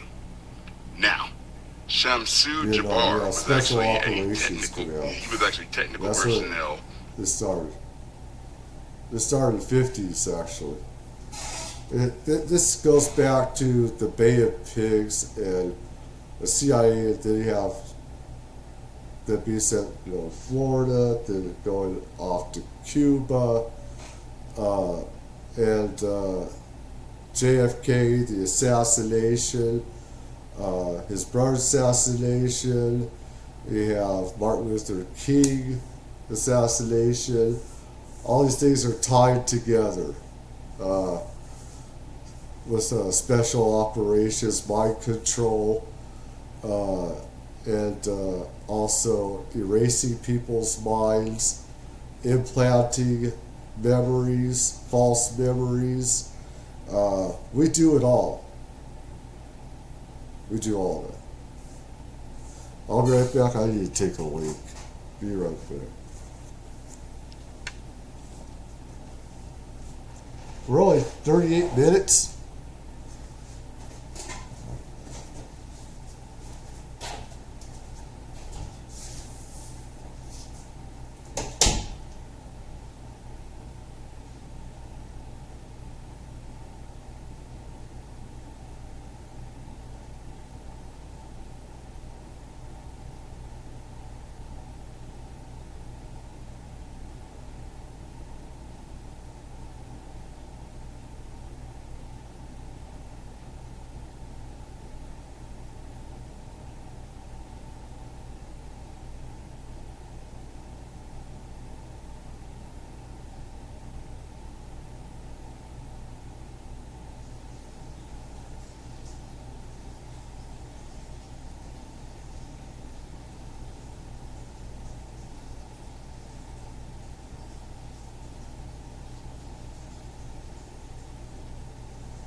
over there at Fort Bragg. Meanwhile, Matthew Livelsberger, the Cybertruck terrorist who proved the durability of the Cybertruck, ironically enough, but he actually worked with the 82nd Airborne Division and was actually stationed at Fort Bragg for some time. So we're now starting to wonder, what was the CIA doing? And what kind of psychological operations actually come out of there? And it's really interesting now, because if you look at Shamsur Jabbar, people will say he was radicalized by ISIS, which kind of comes out of left field because the guy was a real estate agent, seemed pretty well adjusted to me, didn't really have any common thread. Then you have Livelsberger, who is actually apparently a Trump fan. So now we're really seeing a couple of inconsistencies here with a motive. But the question here is, what is being planned and what's being moved? Because Elon Musk is a very prominent figure these days, especially in politics, and the symbolism of a Cybertruck being blown up outside of a Trump tower, it shouldn't be lost on anybody. Now, I speculated that that was sending a message, but of course, you know, not everybody believes it's sending a message. Some people can believe that, hey, you know, this could just be, you know, some wacko lunatic. But things are just a little bit too convenient when you look at the timing. You know, you have a lot of goodwill being turned against Elon Musk just for the H-1B conversation. The Shamsur Jabbar, you know, he actually brought that truck across the border at some point, even though he was a United States citizen, and he drove that thing all the way to New Orleans. Nobody understands why we don't actually, you know, we can't really put these things together. But the real interesting thing is immigration, number one, and Elon Musk and his partnership with Donald Trump. And Elon Musk has been a fierce critic of immigration, although legal immigration, again, we can probably beg to differ on that one. But there are just a lot of questions going into the year, and I think that the one thing that people are not putting together is that Elon Musk still worked with Vivek Ramaswamy on Doge. Now, their work on Doge is going to be cutting a lot of government pork and a lot of government agencies. And that's not going to make you very many, you know, that's not going to make you very many friends in Washington, D.C. Rather, it'll make you a lot of business. 90%. So, could these agencies be working? A lot of people want dead. And hear me out here. Baby. Especially with Dodge is the Department of Government Efficiency, and there's way too many stupid branches out there that shouldn't be. That does nothing for the people whatsoever. With the operations that we've seen happening on X, no less, to turn a lot of people against Elon Musk, but also the operations that are happening now in real life. Could this all be a part of a plot to essentially split up this partnership and upend Doge or any other measures to cut the bureaucratic deep state in the swamp? That's the only thing I got right now. And, you know, honestly, it's about as good as it's going to get because, you know, on its face, yeah, these attacks aren't connected. But when you view them in totality with everything that we're seeing happening on social media and that we're actually seeing on the ground, yeah, it could be. And then there's another thing. The media's been oddly silent here. You know, for once they're letting things play out, and they usually don't do that unless something's happening in their favor. It's got smart. Just a couple of questions. I just want to put a couple of definitely ideas in provokes thought. Wheels turning, get you set up for what we're going to have to face in 2025. He provokes thought. It's good. He has facts. Are you having fun yet, guys? Yeah, he does. It's about to get lit. It's about to get lit. Hacker arrested. Now you got another soldier out there. Got another soldier out there. Here you go. 20-year-old. So add him into the mix. Doesn't like Trump or Musk. What in the world is going on here, people? They are a threat to the law. And is there going to be more? Media. I think there is. Let's get Magnolia in the chat. Keep the conversation going. There is. But anyways, that's where we're going to end this right here. He has this thing and I go through some stuff. I want to go through with the truck bomber guy here. we go through this box here, go down the list, stuff like that, and why he did what he did, with, you know, anti-gravitational devices, UFO, ET re-engineering, and drone bullshit. Tesla Cybertruck explosion investigation. Let's listen in on Live Now from Fox. My name is Kevin McMahill. I'm the sheriff for the Las Vegas Metropolitan Police Department.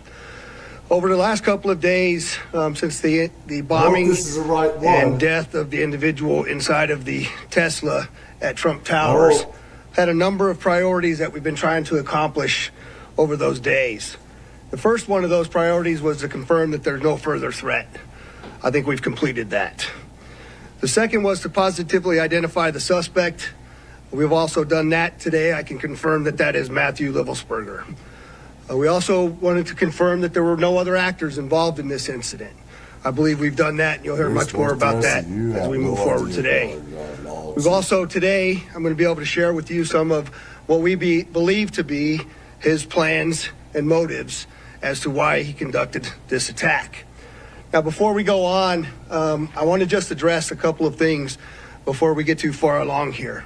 I want you to know that we're very well aware of a podcast that is going around today and the contents of the letter in that podcast. And I just want you to understand that since we've been conducting these press conferences, I have only given you information that we have verified and deemed to be factually accurate. We've been aware of that document for a while now, and we still have not completely gone all the way through that and verified that entirely.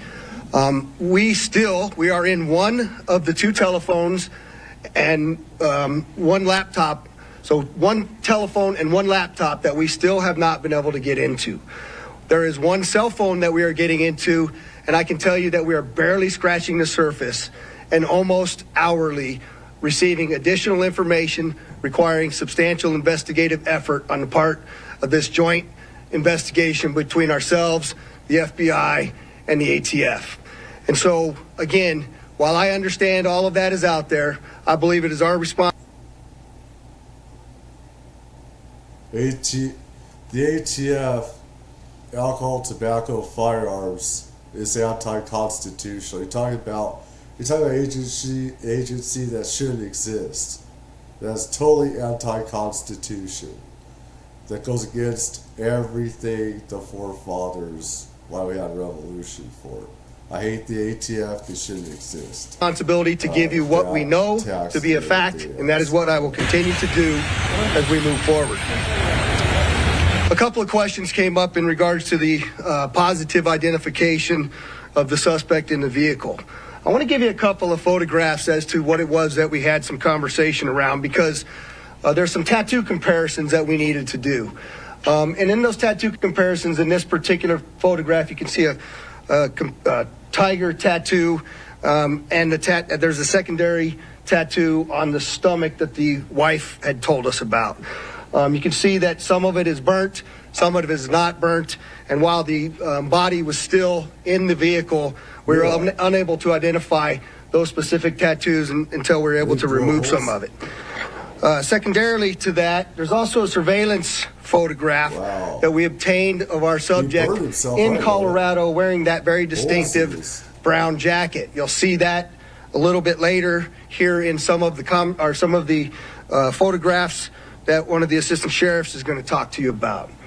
There's also a lot of conversation that I hear out there about the fact that the identifications, the credit cards, and the number of things that I provided to you previously did not show up as burnt in the explosion in the vehicle. And so I did think it was important for me to address a couple of those issues so you understand where we're at. That's a photograph of the wallet. It's a leather wallet. Clearly it's burnt up pretty well. However, that wallet was found in the back seat under some debris in the vehicle, and it contained, you'll see in this photograph, the credit cards, a photograph, and a number of other pieces of identifying information. The military identification that I initially told you about was also located within inches of the wallet. And you'll see much of this stuff does have some burn damage on it. The passport that I described to all of you was found in the bed of the truck under debris as well, and you'll see a photograph of that in there. I also had mentioned to you that we were going to be doing dental records to identify the subject in the vehicle. The Department of Defense provided those dental records to us. We then forwarded them to the coroner, and the coroner also provided a positive identification for us. Finally, we had also requested DNA from the family, which was provided to us, and it matched to our suspect. We then, of course, had now confirmed fully his identity to you. There has been, again, a tremendous amount of investigative effort that has been conducted now, and I'm going to introduce to you Assistant Sheriff Dory Corrin to go over some of the extensive investigation that has occurred. Dory? Good. First of all, I gotta say that his background, he was from the military, went to, I guess, Fort Bragg, North Carolina, all some of these other people, where they do special operations and stuff like that. You can talk, psychological psyops, stuff like that, as well as communication, cyber warfare, and you have, of course, the military aspect of special operations, special forces, that does the military fighting, physical fighting part. So that's, of course, part of the 82nd. Then you have 82nd Airborne Division. Then you have the 101st Airborne Division, stuff that does special operations. And there are other places that have special operations too. You have the Air Force, you have Air Force Brass. Good afternoon. I'm Assistant Sheriff Dory Corrin. I oversee our Homeland Security and Investigative Services Group, which includes our counterterrorism unit that's been working around the clock on this investigation.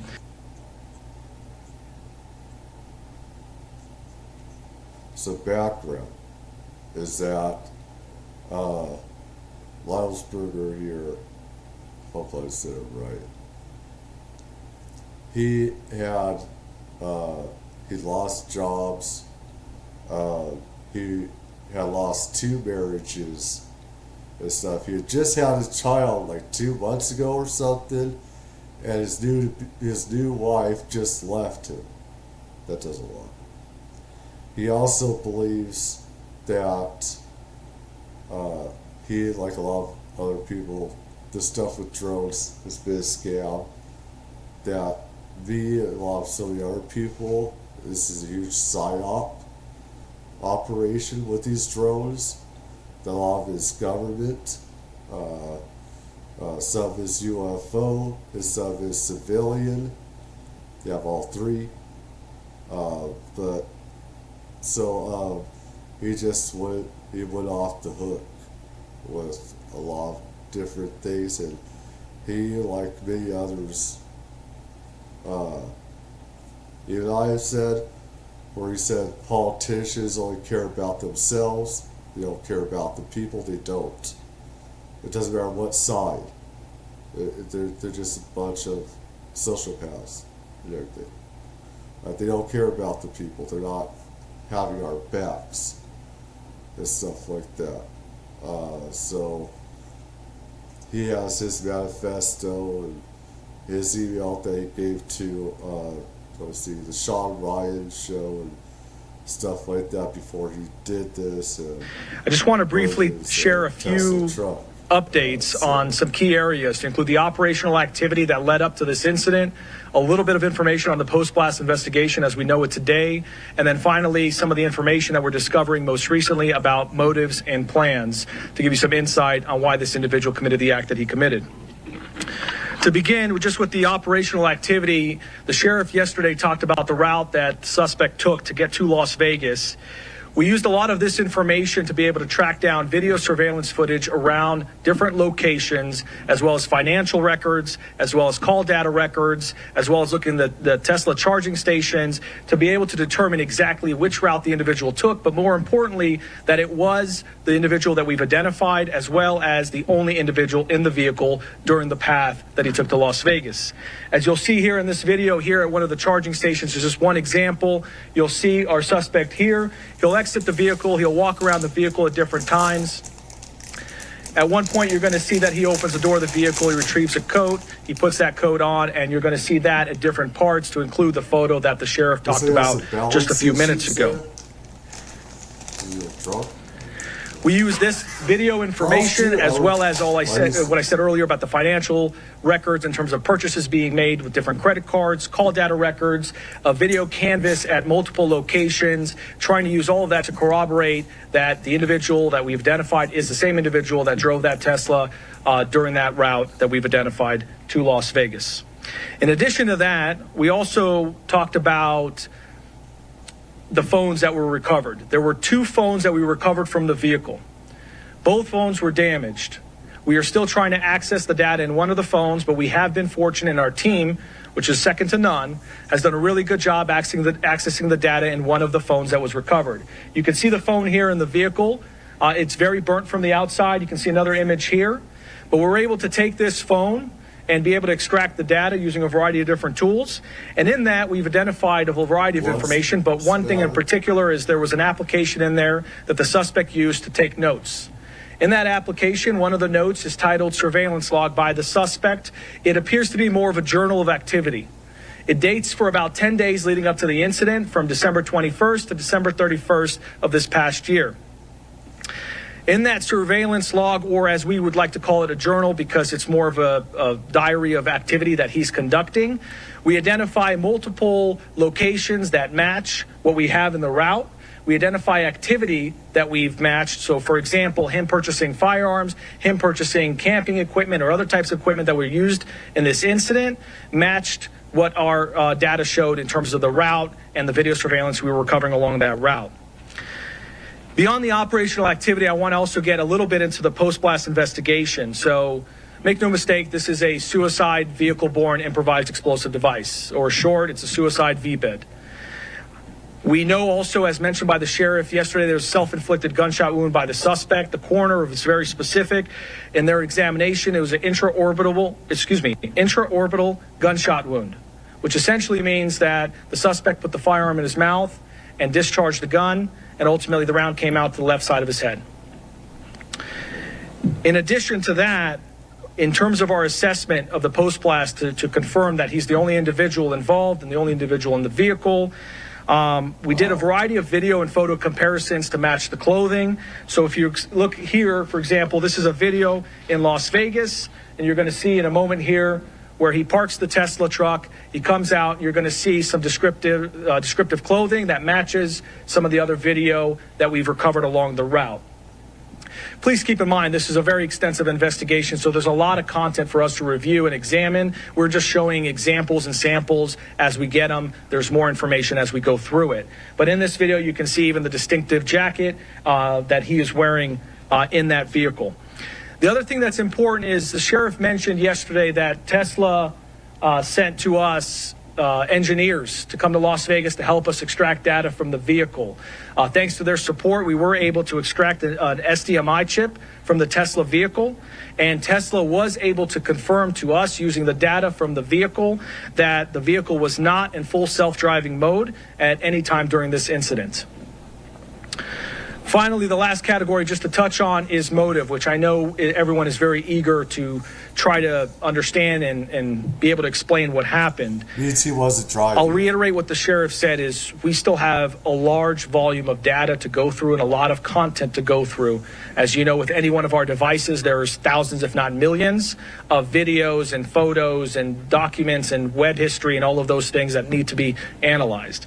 But with that, just as a preview for as we get information, we're trying to be as transparent as possible. There were a couple pieces of content we thought were important to share for now. One is in the note application, he seemed to have 2 letters. One letter in particular, as you can see here, this is an excerpt from that letter. He says, fellow service members, veterans, and all Americans, time to wake up. We are being led by weak and feckless leadership who only serve to enrich themselves. He goes on to explain a variety of other grievances and issues, some political, some personal, a variety of other things, which we will do our best to release very quickly here. But then there's a second letter where there's some more excerpts. This one seems to be dated after the fact in that notes application. And in there, you can read a couple of the excerpts. We are the United States of America, the best country, people to ever exist. But right now, we are terminally ill and headed towards collapse. This was not a terrorist attack. It was a wake-up call. Americans only pay attention to spectacles and violence. What better way to get my point across than a stunt with fireworks and explosives? Why did I personally do it now? I need to cleanse my mind of the brothers I've lost and relieve myself of the burden of the lives I took. I'd like to just also expand on that and understand that these are just excerpts in there. He does offer additional information that is varying on the spectrum in terms of political grievances, issues about the conflicts elsewhere, not here, domestic issues, societal issues, a variety of other things, including personal challenges as well. We are intending to release those initial letters so people can understand the best they can what the person's thought process was at one point in time. However, please understand there is still a lot more content to go through, and that may change. There may be a lot more information that we recover that explains either more or shows a change in mindset at different times. Before I turn it over to FBI Special Agent Spencer Evans, I just want to take a note and just mention what the sheriff said, which is our counterterrorism section and all of the people involved in this have been working around the clock 24/7, tirelessly, truly through the night. They are second to none, and we really appreciate everything they're doing. With that, turn it over to the FBI. Good afternoon. My name is Spencer Evans. I serve as the Special Agent in charge of the FBI's Las Vegas division. I'd like to express gratitude for everyone that's here today, and especially the partnerships that Sheriff Corrin just highlighted. It's been seamless collaboration between the FBI, ATF, Army, CID, Las Vegas Metropolitan Police Department. You know, if you walked into one of the command posts and someone's not wearing a uniform, you wouldn't be able to tell who works for which agency. And it's been outstanding collaboration. We do have significant updates that we're sharing with you from an investigative standpoint, but just want to reiterate, as Sheriff Corrin mentioned, there is still a lot of ongoing investigation. We have terabytes of data that we have to analyze. We have outstanding search warrants and subpoenas, interviews that are being conducted around the globe as we try to paint a comprehensive picture of exactly what happened. That being said, we do feel confident that we have a much better sense of how we arrived at the events of the 1st of January and additional information that we can provide. So I'd like to first begin by addressing something that continues to be widely speculated, whether or not there was any connection between what happened in New Orleans on New Year's Day and then the incident here in Las Vegas just a few hours later. Just to be clear, there is no evidence that these two events are connected. The only things that we have connecting them are incidental, what we believe to be coincidental similarities in that both vehicles were rented through the same service, that they were both subjects served in the military, that they both stayed at an Airbnb, things like that. We've identified no telephonic or email communication between the subjects, no information that suggests that they knew each other, that they ever served in the same unit, that they were ever assigned at the same place at the same time and had interaction, and no witness interviews have corroborated or provided any information that the two events are connected in any way. In similar fashion, we have not identified any connection between this subject and any other terrorist organization. During the FBI's international investigation to date, as I mentioned, we have interviewed family members, friends, the subject's associates, and military members that he served with around the globe. Through these interviews, we've found that the subject held no animosity towards the president-elect. That's something that's also been reported. Investigative steps have discovered, and information from the Army indicates, that he likely suffered from PTSD, and we are also aware that there were potential other family issues or personal grievances in his own life that may have been contributing factors. Again, we're looking into all of that. It's evident that the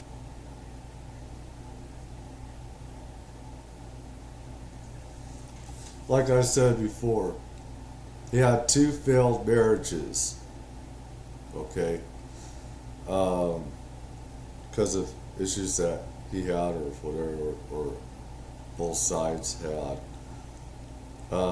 His wife, you know, he had just given birth 2 months before with a child, I believe also. She had just left him like 2 weeks before, I believe.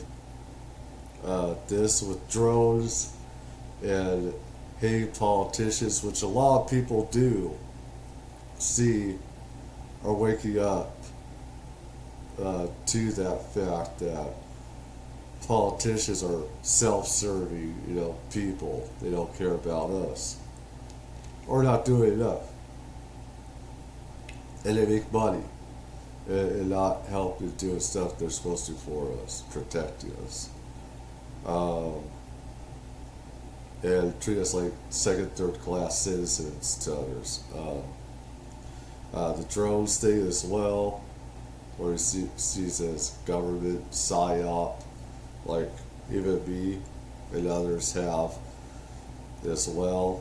UFOs, reverse engineered technology, electric anti-gravity machines he was talking about.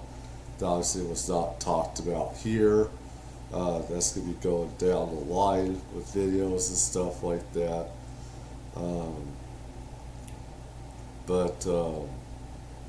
There's subject considered, planned, and thoughtfully prepared for this act alone. That's what we believe, and we have no information to the contrary at this point.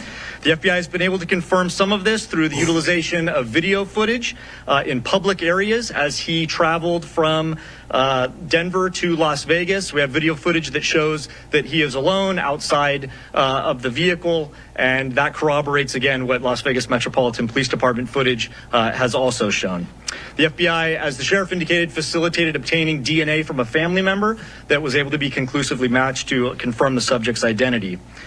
As Sheriff Corrin mentioned, although this incident is more public and more sensational than usual, it ultimately appears to be a tragic case of suicide involving a heavily decorated combat veteran who is struggling with PTSD and other issues. Yesterday, I wanted to highlight, I mentioned a tip that was unverified that the FBI had received. Sheriff McMahon will talk about this. It's now, floating around there on podcasts. This is a tip that the FBI received after the bombing occurred that seemed to describe some of the personal grievances that the subject may have held. We still have not conclusively determined that that's from the subject, but feel confident based on evidence that we're uncovering on his devices that was in fact from Leibelsberger. I want to reiterate that, prior to this incident, the FBI did not have any information on this subject. He was not on our radar. He didn't have criminal history. There was nothing that we would have been looking into him for up until this point. Last thing I just wanted to highlight briefly is it's not lost on us. We understand that there were victims. While the subject himself was the only person that was deceased, there were several folks that were injured. And obviously, any sort of incident like this has a traumatic impact on the greater community and folks that are rightly so going to be scared and concerned, and some people that were inconvenienced and some that were taken to the hospital with injuries. We'd like to remind everyone that we're working with Las Vegas Metropolitan Police Department advocates, the Office of Emergency Services advocates, and the Southern Nevada Resiliency Justice Center to offer services to these victims. We recognize that there may be victims that are yet unidentified. So for those that might be suffering or otherwise impacted, we'd ask you to reach out to the FBI at 1-800-CALL-FBI. And in similar fashion, as we reiterated yesterday, anyone who has tips related to the subject or this particular incident, please call us at 1-800-CALL-FBI or submit a tip online at tips.fbi.gov. And with that, I'll turn it over to the Assistant Special Agent in Charge from the ATF, Kenny Cooper.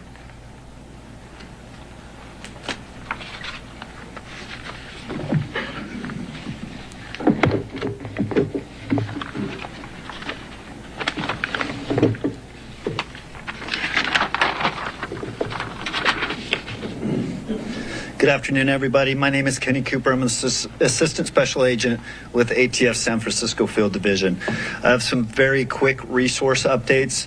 ATF has brought in some of our top experts from our national. It was not where the video was retrieved from. That was where we got the data to be able to determine that it was not in self-driving mode. However, Tesla did provide and helped our team be able to recover the thumb drive that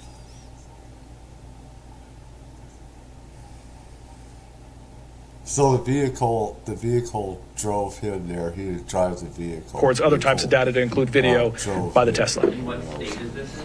Do we know? Kingman, Arizona. Second question is about the detonation. There's a lot of questions. How was he able to die by suicide and set this off? Can you just in very basic terms explain how that could happen to kind of stop these conspiracies that he's not? Yeah, so the second question is how are we able to explain the detonation versus the suicide? And we just believe it to be simultaneous at the time of the detonation. But again, that's why the ATF's bringing in the SABTs from outside to look at what that sequence was for the initiation of the explosion as well. And it's very difficult to see inside of those Teslas, even with the camera angles that we have. And so we still remain challenged on finding some of that exact timing on all of that. Go ahead. Hi, Stephanie Price, Fox News. Hi, Stephanie. Hi. We're seeing reports that he had another alias as Matt Berg and went on a TV show in 2013. Have you guys been able to confirm that? So the question is if we knew of the alias of Matthew Berg and he had been previously on a television show. We've seen that reporting but have not verified that reporting. Behind you. Kevin Nyes with NBC News. How would you describe his state of mind in these final days, given everything that you read from his notes app and the manifesto that you see that you referenced going around in the podcast? Have you guys been able to rule out that it was not from him, or is it still up in the air that it could have been from him? So the question is, how would I describe his state of mind in the manifesto that was described on the podcast? Have we been able to determine whether that was from him or not? And I'll answer the first part is, I'm not comfortable giving you state of mind just yet. I certainly am leaning a particular way, but again, I'd like to be factual to you. I think when you read the documents that we're going to give you a link to at the end of this press conference, that you can go in and make some of your own assumptions about what that is. But I will tell you that part of my hesitation on that is I know that we have a lot more documents and number of things for us to uncover. And so I want to be able to provide to you only the factual information when I have it. And so I'm not gonna opine on what I believe his state of mind was at that particular time, but certainly.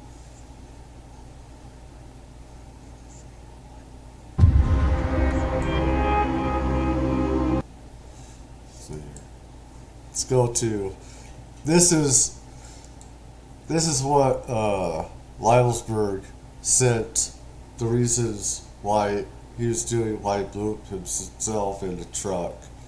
He gave the reasons to Sean Ryan here, stuff like that, kind of like a manifesto, stuff like that. So I don't want to take an hour. I just want to get in to just the quick part of it. The part's not it.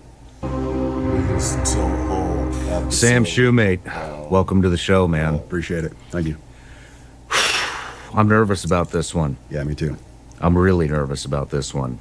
So yesterday I come into work and our stuff's been exploding because of the Sarah Adams, Scott Mann legend, did an interview with Masood kind of warning everybody about it's going to be a lot of terrorism here in 2025.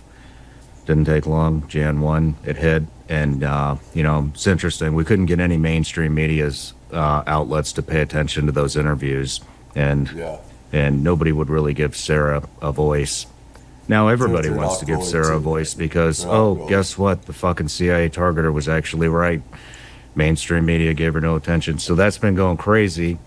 I come in yesterday and for an interview, the first thing I do is talk to my producer, Jeremy, and he says that he's been in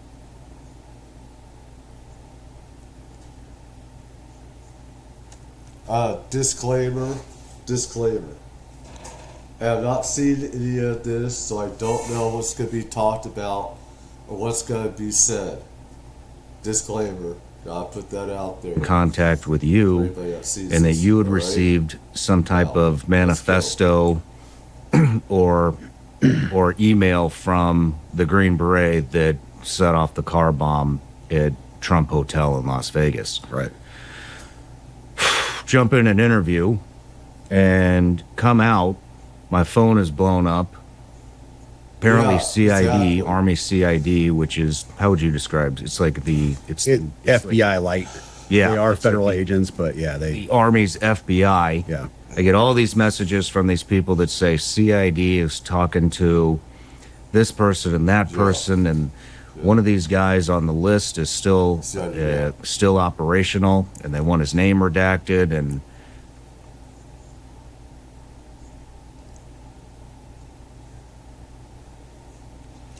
take some deep breaths. Anybody that wants to take some deep breaths? Oh God. Stretches, everything. Oh man.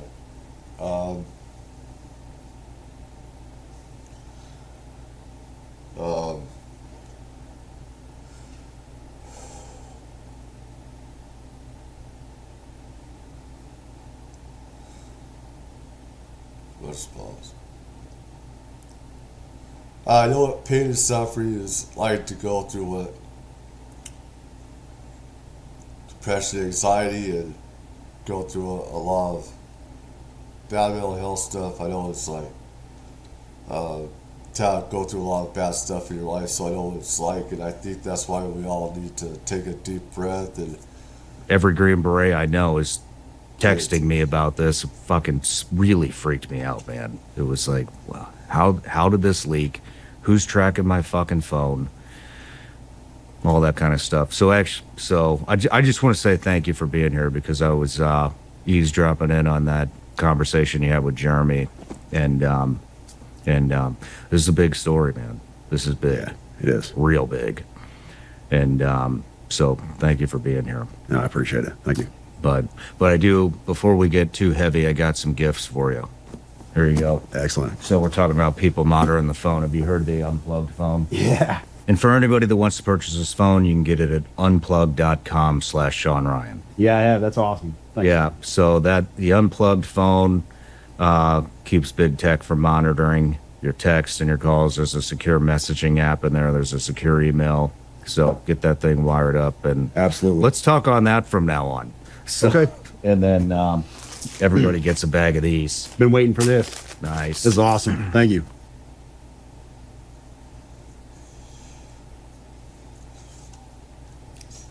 just like I've said, so many others have said, isn't something how government has nobody's back? It's like told fuck you when it comes to data and privacy. The government doesn't do anything to protect us from government or hackers or anything like that, or from platforms, these platforms from going through our data mining us and hacking through our stuff whatsoever. But civilians have to do it. You're welcome. You're welcome. Very cool. But that says all a right, lot. let's dive into it. This is going to be kind of tough. I didn't have, like I said, I was interviewing yesterday, so we're kind of winging it here. Yeah. So before we jump in, I just want to say a couple things about today. And we're not necessarily validating what came in on that email. There's some pretty alarming stuff that came out in the email about the drones that we're seeing on the East Coast, and some capabilities that China has, some capabilities that we have, some activity that went on in Afghanistan in 2019, which actually we do have news reports that is valid. A lot of this stuff actually really lines up, but we can't give it 100% credibility. Right. I think you would agree with that as an intelligence analyst. 100%.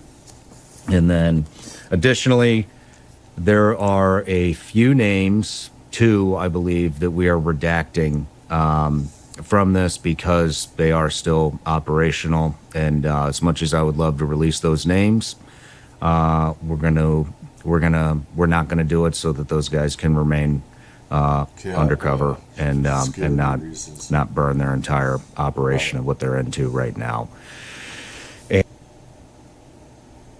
Wow, some of the stuff is ongoing. I did not know that. Holy shit. There's more reason to watch this. And him. He has some good stuff too. Some stuff all these different things that I get information from. We don't all agree on the same thing, but there's a lot of stuff that some of us do agree on as well. There was one more thing. Stuff we can all learn from I want to give a little as well. background on you. Retired from the Army in 2023 as a CW2 intelligence officer and understand the information war. In 2020, you were still on active duty. Wow. You started a social media account where you intended to share memes and GIFs. Cyber war. Despite your intentions, the account grew into what it is today. You've developed, what is the account's name? It's an Instagram. I want to give a little background on you. Retired from the Army in 2023 as a CW2 intelligence officer and understand the information war. In 2020, you were still on active duty. You started a social media account where you intended to share memes and GIFs. Despite your intentions, the account grew into what it is today. You've developed, what is the account's name? It's an Instagram account, goes by Terminal CWO. Terminal CWO. You've developed a robust network of service members across the Department of Defense who trust you with their reports of unethical and, in some cases, illegal behavior from their leaders. You expose the unethical and illegal behavior while protecting whistleblowers in order to hold military leaders accountable, which is why you received the email from the Green Beret. And because of your background, you come across wild information all the time. You're here today because of an email you received from Matthew.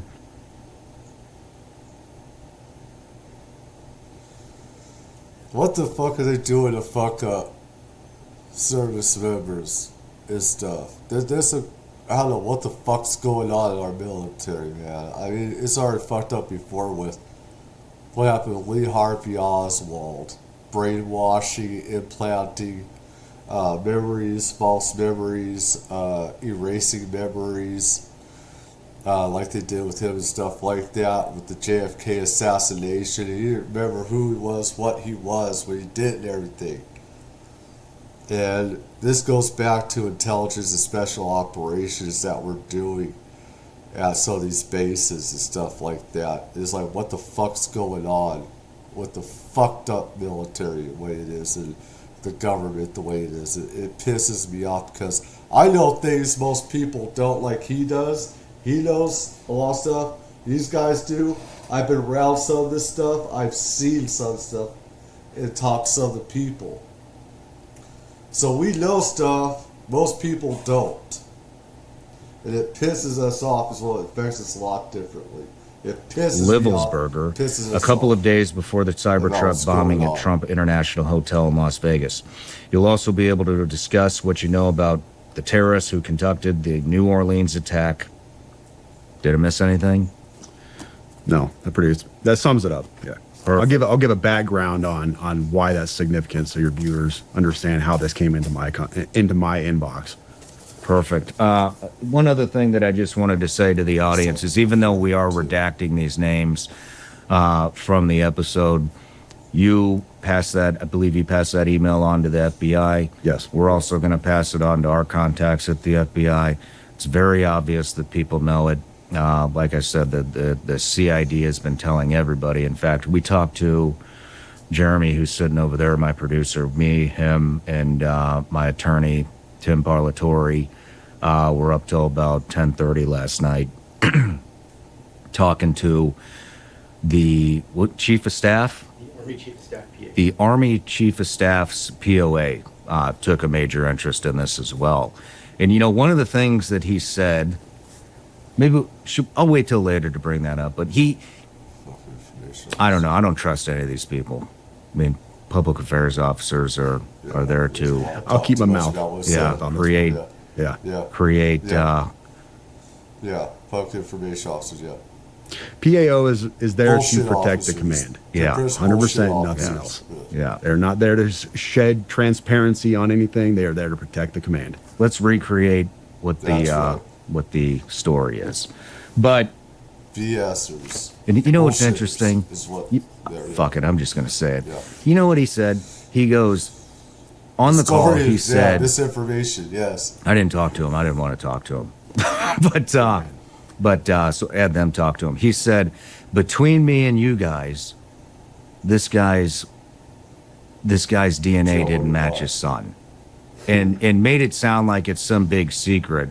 Then at 9:34 p.m., I think it was 9:34 p.m., the New York Post had a headline that said that this guy's... So they're trying to make it sound like this guy did this because maybe he found out the son wasn't his. But there's a lot more to this story, as you'll find out. So, yeah. So let's go to you, Sam. Tell me how you got the email. All right, so for context... I've run this account for the last 4.5 years. There have been people in and out writing articles and different stuff and just investigations, some big, some small, just trying to keep accountability in the military, but developed a robust network within the military, all branches, and people feed into this and send me messages and here and there. Nothing ever like this has ever come in. But well, it started off as comments. So when you have a big Instagram account, you're going to miss a lot of messages because people message, go to hidden messages and everything else. You miss a lot of stuff. Well, I kept seeing this comment on recent posts that I put in there, and it was from this burner account that said, hey, check your DMs, check your DMs, check your DMs. So I go in there and try to find it. There's no message from this guy, hadn't come through or whatever. And then he messages again once that message was opened up. And I said, hey, your previous messages haven't come through. What do you want to tell me? And he said, what I'm going to send you, now these are literally his words, what I'm going to send you is going to change the course of humanity. That was his phrase, change the course of humanity. Okay, a little bit dramatic. I get these messages all the time. People have a big story they want to tell, they want to expose their command, whatever. I take everything with a grain of salt until I have evidence. So this guy is insistent. He tells me that he is a 18 Zulu who I've spoken to before, and he really needs to get this stuff to me. And then he talks about you. He says, I need you to get me in contact with Sean Ryan. I'm like, dude, I don't know Sean Ryan. I'm not that big. But he's insistent that I get him diverted to media sources, says go to Fox News, whatever else. And I said, all right, tell me what you got. So I give him my Proton email account, give him my signal number. And he reaches out immediately. And I'm going to read this initial message for you because this doesn't have names or anything else on it. But this was his message on Sunday. He reached out and said, like I said, this last Sunday, he said, sending with a VPN active on Wi-Fi only. Do not message me. I will send out updates via both signal and email, but trust me, you're going to want to be involved. Well, first of all, no, I didn't want to be involved. He's a good VPN, people. Anyways, and then, so I didn't message. I responded back to his original Instagram message, and I said, hey, I got your message on Proton Mail, and he said, cool, delete this. So I deleted it. That's how I ended up getting this message on Tuesday. So the message that this right here, this manifesto, if you want to call it that, came in on Tuesday. And when I started reading this, my initial take was, okay, this is off the deep end. It's bonkers. I can't validate or verify any of the stuff in this manifesto. Mm-hmm. And I told him that in a subsequent email. And I'll read that to you later, my response to him. And once again, my response to him elicited, hey, get me in contact with Sean Ryan, Fox News, and he even said Pete Hegseth. Get me in contact with Hegseth. And I'm like, dude, I don't have the incoming Secretary of Defense's phone number. Sorry, bro. That's the last time I talked to him. So yesterday morning. What date was that? That was Tuesday. That was this Tuesday. So we're Friday now. That was 3 days ago. So the day before. 30th? Yeah, the day before the attack. I dismissed this stuff out of hand. The 31st. It was on the 31st. Yes. In fact, I posted something on my... I told your producer about this as well. But this was a post I made on Twitter. I was just trying to be humorous, off the cuff. It was... I didn't mean anything about it. I was just being humorous for my audience. I said, my inbox was especially eventful today. Allegations of war crimes, government anti-gravity technology, and fears about being tracked and watched by the feds. It's always, the world is ending and I have this information that needs to get to the media, and never, how you doing, brother? Everything all right? I was just playing off of a meme. Mm-hmm. It was just supposed to be a joke. That was the body of his email that he sent me. And I didn't think anything about it. I didn't know who Matt Berg was, Matt Livelsberg, or anything else. He told me who he was in the email. He pointed me to his LinkedIn account. I didn't know any of this stuff. And I was just kind of being humorous with my audience. Like, I get these crazy messages sometime. And then the day after that message, I wake up and my buddy was like, hey, Sam, Nobody in the community seems to know this guy. Do you happen to know who he is? And I played that for you before we came up here. Just absolute shock. That's how I woke up yesterday. Do you want to play it now? Yeah. Excuse my language. I was definitely in shock. Let me find this chat. So,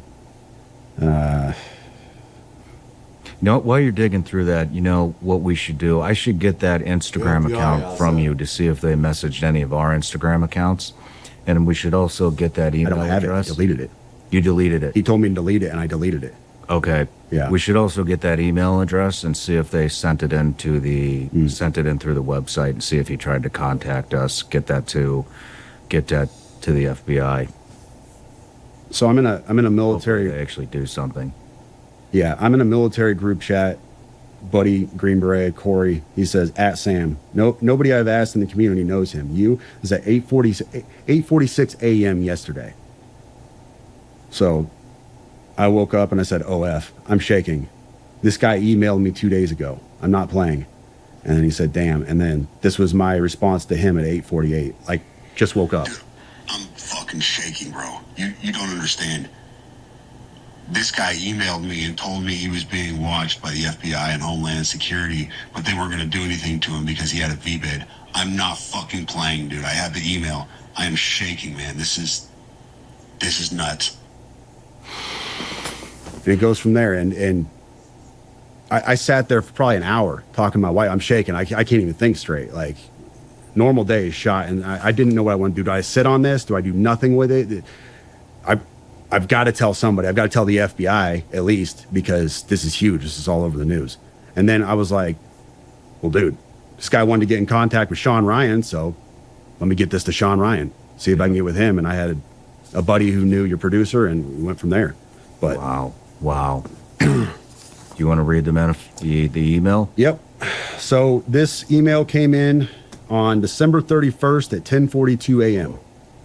That is Tuesday. He said, in case I do not make it to my decision point or onto the Mexico border, I am sending this now. Please do not release this until 1 January and keep my identity private until then. First off, I am not under duress or hostile influence or control. My first car was a 2006 black Ford Mustang V6 for verification. What we have been seeing with drones, he puts that in quotes, he says drones, is the operational use of gravitic propulsion systems powered aircraft by most recently China and the East Coast, but throughout history, the U.S. Only we in China have this capability. Our OPSEN, that's Operations Center, our OPSEN location for this activity is in the box below.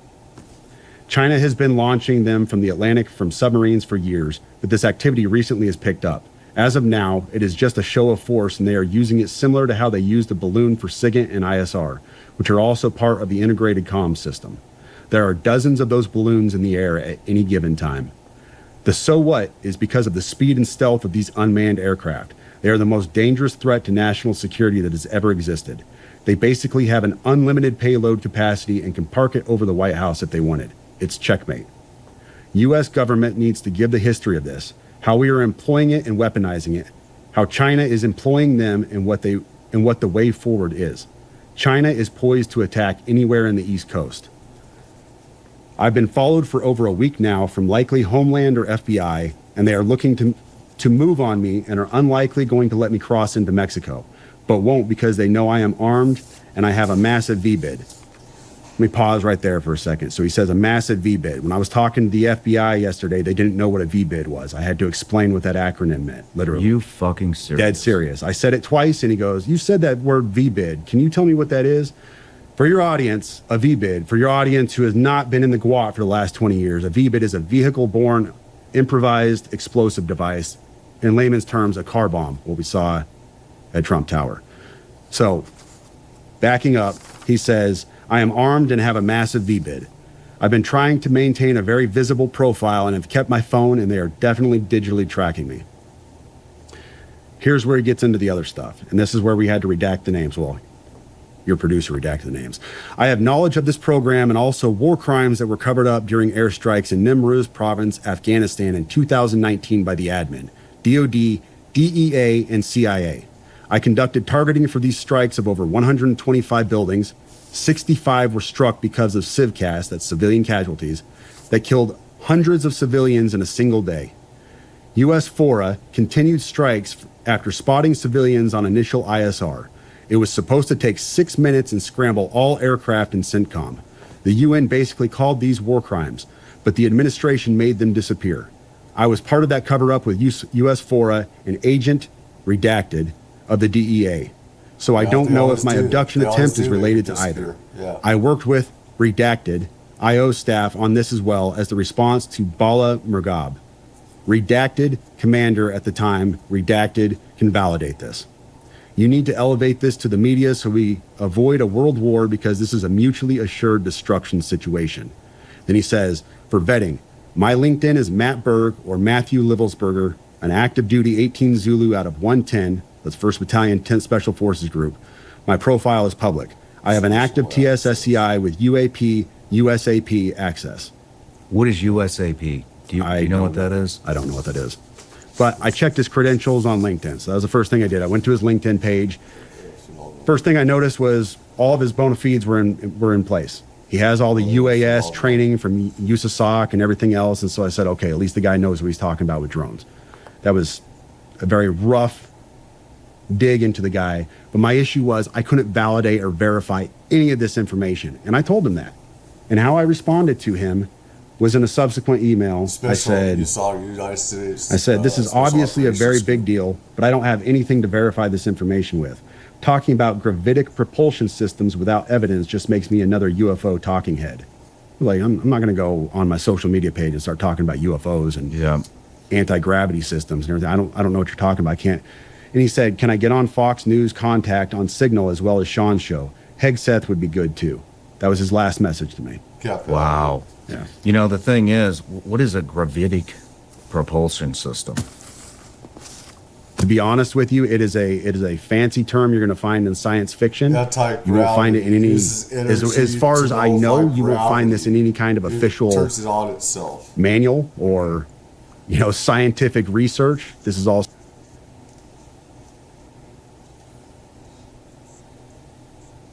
I don't know where he got that from, because the thing is, we do have that stuff. We do.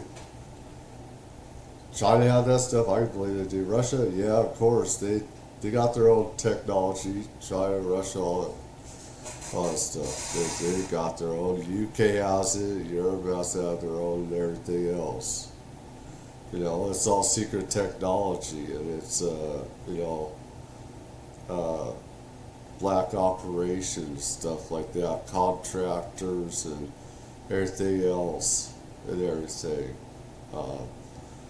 that are being used at these secret installations and stuff, all military. So they don't have quote unquote government oversight and they have to go through congressional approval. They just get the money and everything. But how it uses energy to nullify gravity, to use itself against gravity, you use a certain amount of electrical output, and it flips gravity on itself, and it could just go near light speed, go beyond light, or whatever. It nullifies gravity pretty much. Interdimensional stuff like that, I don't know all that, but it pretty much flips gravity on itself. It nullifies it. You can keep it where it just sits in one place. Sits in one place, and it could just like that. It's different from extraterrestrial in a way, but science fiction. So, but what struck me is his use. What strikes me now, not then, but what strikes me now is his use of a very specific term that nobody else call it. If you asked me, I would say an anti-gravity propulsion system. That's how I would describe it, because I don't know this stuff. He said gravitic. We have there. I have to say, anyone that ever sees this, we have different propulsion systems that we're using, not just one kind. Though they can cause cancer and stuff like that, which I think that's where Elon Musk could come in and create something different. because the amount of energy and what it could do, it eventually is going to kill you and stuff like that. We need cleaner type of energy. Propulsion system. We looked that up last night too, and all we could find was same thing, science fiction type stuff. But you know, there are some things that line up. One is, like I had mentioned, well, let's talk about the guy's story. Obviously, he had a PBID. Obviously, he was in the military and served. And the thing that he was talking about in 2019, we pulled a report. This is from October 9th, 2019. UN report find alleged drug facilities were not lawful target airstrikes caused significant civilian casualties.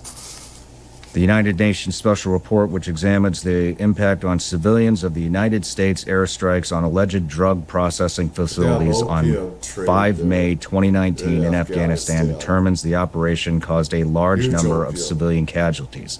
The report also examines the legal framework applicable to this incident. In June 2019, the UN Assistance Mission in Afghanistan, together with representatives of the Afghanistan Independent Human Rights Commission, conducted a site visit to areas impacted by the strikes in Farah Province, Bakwa District, as part of its extensive fact-finding into the 5 May incident. The UN verified 39 civilian casualties, among them 14 children, 1 woman, from multiple airstrikes on more than 60 sites that the United States Afghanistan identified as drug production facilities in Bakwa District and in parts of neighboring Delaram District of Nimraz Province. Moreover, the UN is working to verify credible reports of at least 37 additional civilian casualties, the majority of whom were women and children. Although airstrikes on the alleged drug processing facilities had taken place before, this was the first time that UNAMA had received reports of large number of civilian casualties resulting from such an operation. And it goes on. I'm not going to read all this. We'll link the article here. But so that 100% lines up. The other thing, you know, that really struck me is, like I had mentioned, after our phone call, I jumped in an interview. After the interview, checked my phone, and I had several Green Berets, former Green Berets, one still active. Actually, I'm just going to say it was Tim Kennedy. Sent me a message late last night about 9 p.m. and said, hey, I should have brought my phone up here, but hey, basically that the USASOC wants to give me more context on what had happened on this guy. And so first I wasn't going to take the call because I don't trust the government anymore. I don't think anybody does. But I was on the phone with my producer, who was a naval surface warfare officer, and my attorney, Tim Parley.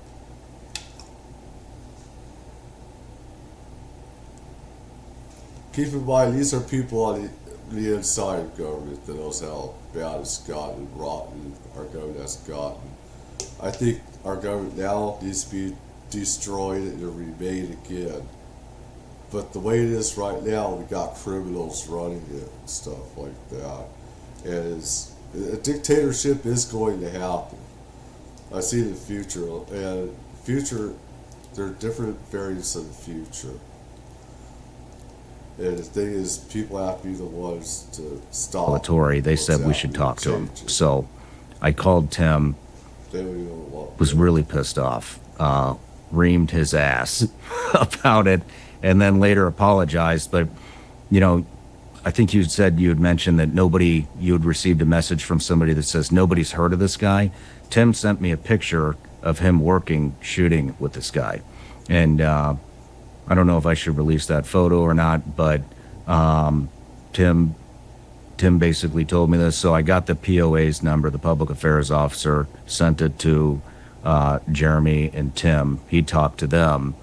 And what they wanted us to know was that this guy was an upstanding soldier, an excellent operator, was moving on was moving towards retirement and moving on to basically enhance the future of warfare. They wanted us to know that. Then the PA officer, sounds like almost jokingly said, which I don't know why you would joke about this, said that, oh, and between us, officer. which, why the fuck would a POA officer say between us? I mean, if they didn't want us to know that information, then they just wouldn't have told us that. But they wanted us to know, obviously, that the DNA with his supposed child was not a match. And so I think what they were trying to do is basically... That isn't going to be a totality is the reason why he did it. They're trying to spin it, that. I mean, it could definitely have something. Definitely could have something to do with it. But they're trying to dismiss, deflect, and everything else. The reasons why he did what he did is say that guy can't have his own children. Pretty much say guy couldn't have his own kids. So this is the reason why he blew up Tesla. Make this out to be, oh, this is why this happened. He got bad news that's not his child, and so that's why he did it. But with all the other context, especially with the 2019 incident, which was obviously a cover-up, I think that has a major role in this. The other thing is, I started receiving a lot of messages from one of the redacted names who's a DEA agent, the one that he's talking about in the email to you. We got it from multiple sources, one of which was actually a videographer for me, I think 4 years ago. He worked for me a very short period of time. I had to let him go. He joined the Army, went to OCS, became an Army officer, sent me a text, super freaked out. Apparently he was on some rafting trip with somebody that knows the DEA officer and said, hey, this guy's still operational. He wants his name redacted. Wow. Not the only one. Then I received a message from another very close friend of mine who's been on the show several times saying that he got word that this guy was still operational. And so that's why we decided to redact his name. I was getting upset because I didn't receive any communication up to that point. Well, then I checked my LinkedIn. I said, let me see if this guy actually messaged me. Sure as shit, that DEA agent did message me, said that he wanted to talk to me before tomorrow's interview. It was really important. Wow. We tried to contact him, not from my phone. I'm not calling any of these people, but from somebody else's phone. He didn't pick up, and we weren't going to send any text thread to show any communication between us any more than the LinkedIn message. And I didn't hit him on LinkedIn. So that also 100% checks out. Now, the weird thing is anonymous as this guy wants to remain, if I remember correctly, he posted something about the Green Beret that set the bomb off. Oh, yeah, wow. that was his latest post. Well, Jeremy, what was it? What did the post? It was just a report of the story. It was just a report of the story. So, very interesting how all this stuff is lining up. What do you think? I told the guys downstairs, I jokingly said this to my wife the day that I got that email, because I read the email to her. You all have heard the email now. You realize without context of who this person is, how just crazy it sounds. And I told her, I said, well, I mean, I guess if the dude ends up getting rolled up by the feds or he gets killed, we got a story, huh? Man, famous last words, right? Yeah. That's so I looked at, and I want to give context on one of the things. I saw this going around on social media. People were saying that his Signal chat, his safety number changed. I don't know if you saw this on X, but it was all over X. Apparently his safety number on Signal changed. He messaged me on Signal. So I went on there to look myself to see if it changed, and sure enough, it had. On January 1st, after the bombing, after he was dead, his safety number changed.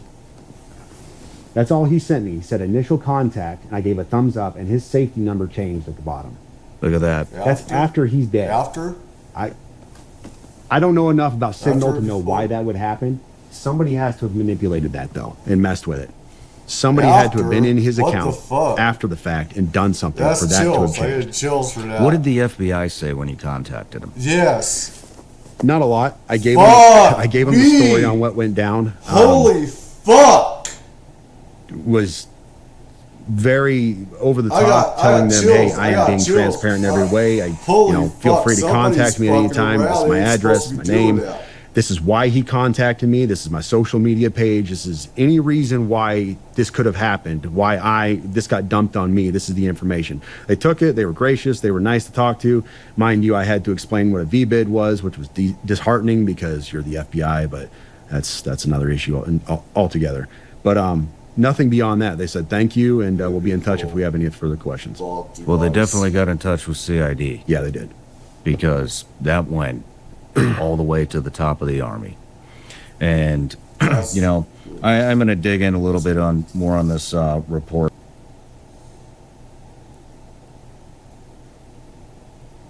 Everyone's got a question. Everyone's got one more questions people are going to have about what the fuck is going on, trade going on with the military and shit. There's some really fucked up stuff going on with this. People are flipping from being around, these special operations, cyber warfare, that Green Beret, or if it's, Navy SEALs, or if it's other elements, Marine Special Forces, Army Air Force, Special Forces, stuff like that. And the different departments of special operations, special warfare. From 2019. However, according to international humanitarian law, including international customary law, facilities that contribute economically or financially to the war effort or of a party to a conflict are considered civilian objectives. The report jointly produced by UNM and, I'm going to dig in a little bit more on this report from 2019. However, according to international humanitarian law, including international customary law, facilities that contribute economically or financially to the war effort or of a party to a conflict are considered civilian objectives.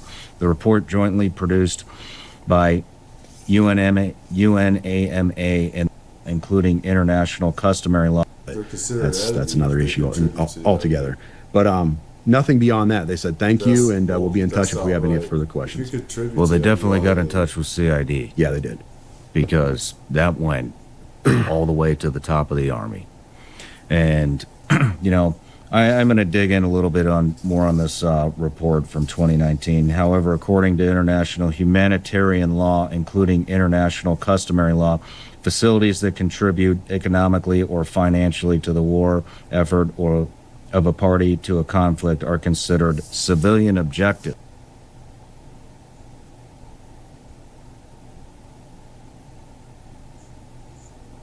No, that's bullshit. That's not true. No.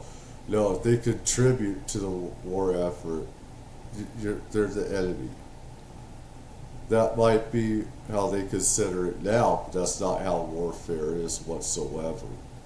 That's not real. That's complete bullshit. You contribute to a side, the enemy has the right to bomb that place out because it's helping the enemy. It's helping the enemy faction. You're not going to not take it out. If it's making contributions to the enemy side, you have to take it out. It's part of their economic survival and stuff like that. The report jointly produced by UN. That's total BS. AMA and the UN Human Rights Office concludes that the drug facilities associated with workers may not be lawfully made the target of attack and should be protected.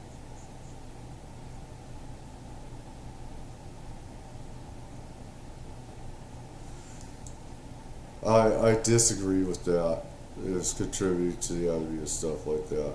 How he sees it, how other militaries sees it is a lot different. I would have taken it out myself. I would have taken those things out myself. I wouldn't want women and children in that. The United Nations maintains that considering these objectives. I don't know. I wasn't there, so I don't know. But I would have taken those things out. Because it's money too. It gives them money. It gives the enemy money. It helps them get weapons by giving them opium, the opium trade into China, Southeast Asia, which a lot of people don't even know about that.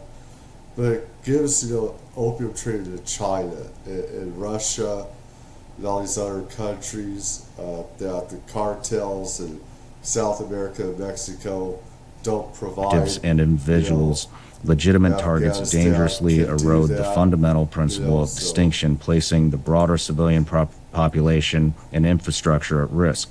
The report sets out a number of recommendations, including that the appropriate and legal response to illicit drug activity is through law enforcement, not military operations that endanger civilians. Well, and here's the thing. We want to know why the DOD is scrambling on this, why the FBI pushed this to them so quickly, to CID all the way up to the very top. These are very, very serious allegations. Yeah. I mean, this is like UN level opening an investigation type stuff into alleged war crimes. This is no joke. It did happen. Yeah, the ripple effect is going to be massive on this. It did happen. I think we should take a quick break. I want to scrape our email to see if this Green Beret, what's his name again? Matt Livelsberg. Matt Livelsberg. Let's see. Burger. Let's see if Matthew Livelsberger sent us an email through our website email desk. We'll be right back.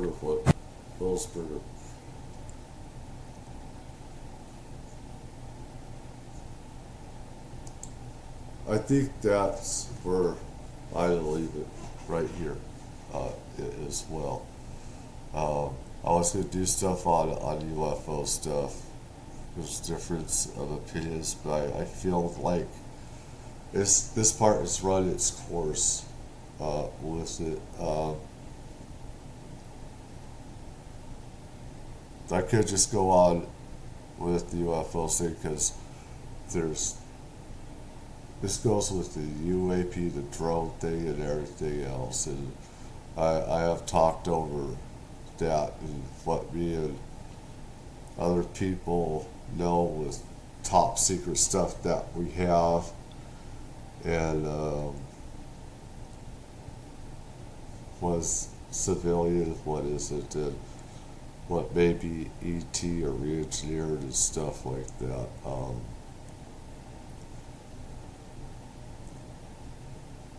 So I'm not hearing anybody in the chat, so I'm gonna leave this here and get me the others to another time. And everything, I put my 2 cents in, my opinions and stuff in that, and everything, because even people that have been around this stuff have difference of opinions and stuff like that.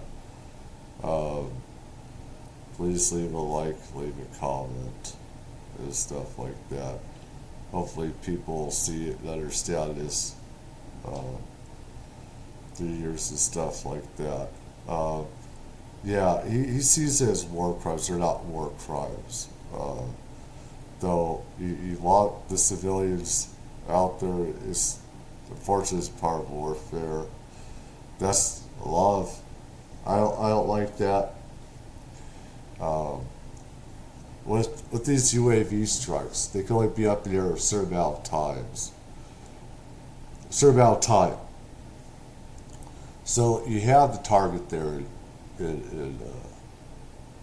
on your drone is looking down. Target, they can only maintain that for a certain amount of time, and has to go back. Then command makes the call, president makes the call, the president himself makes a call, and he can give it to command, take it out, or permissions are there, to take the targets out, stuff like that. But if it contributes to the enemy's war production, that's an okay target. Civilians do get killed in wars, they do. So, anyways,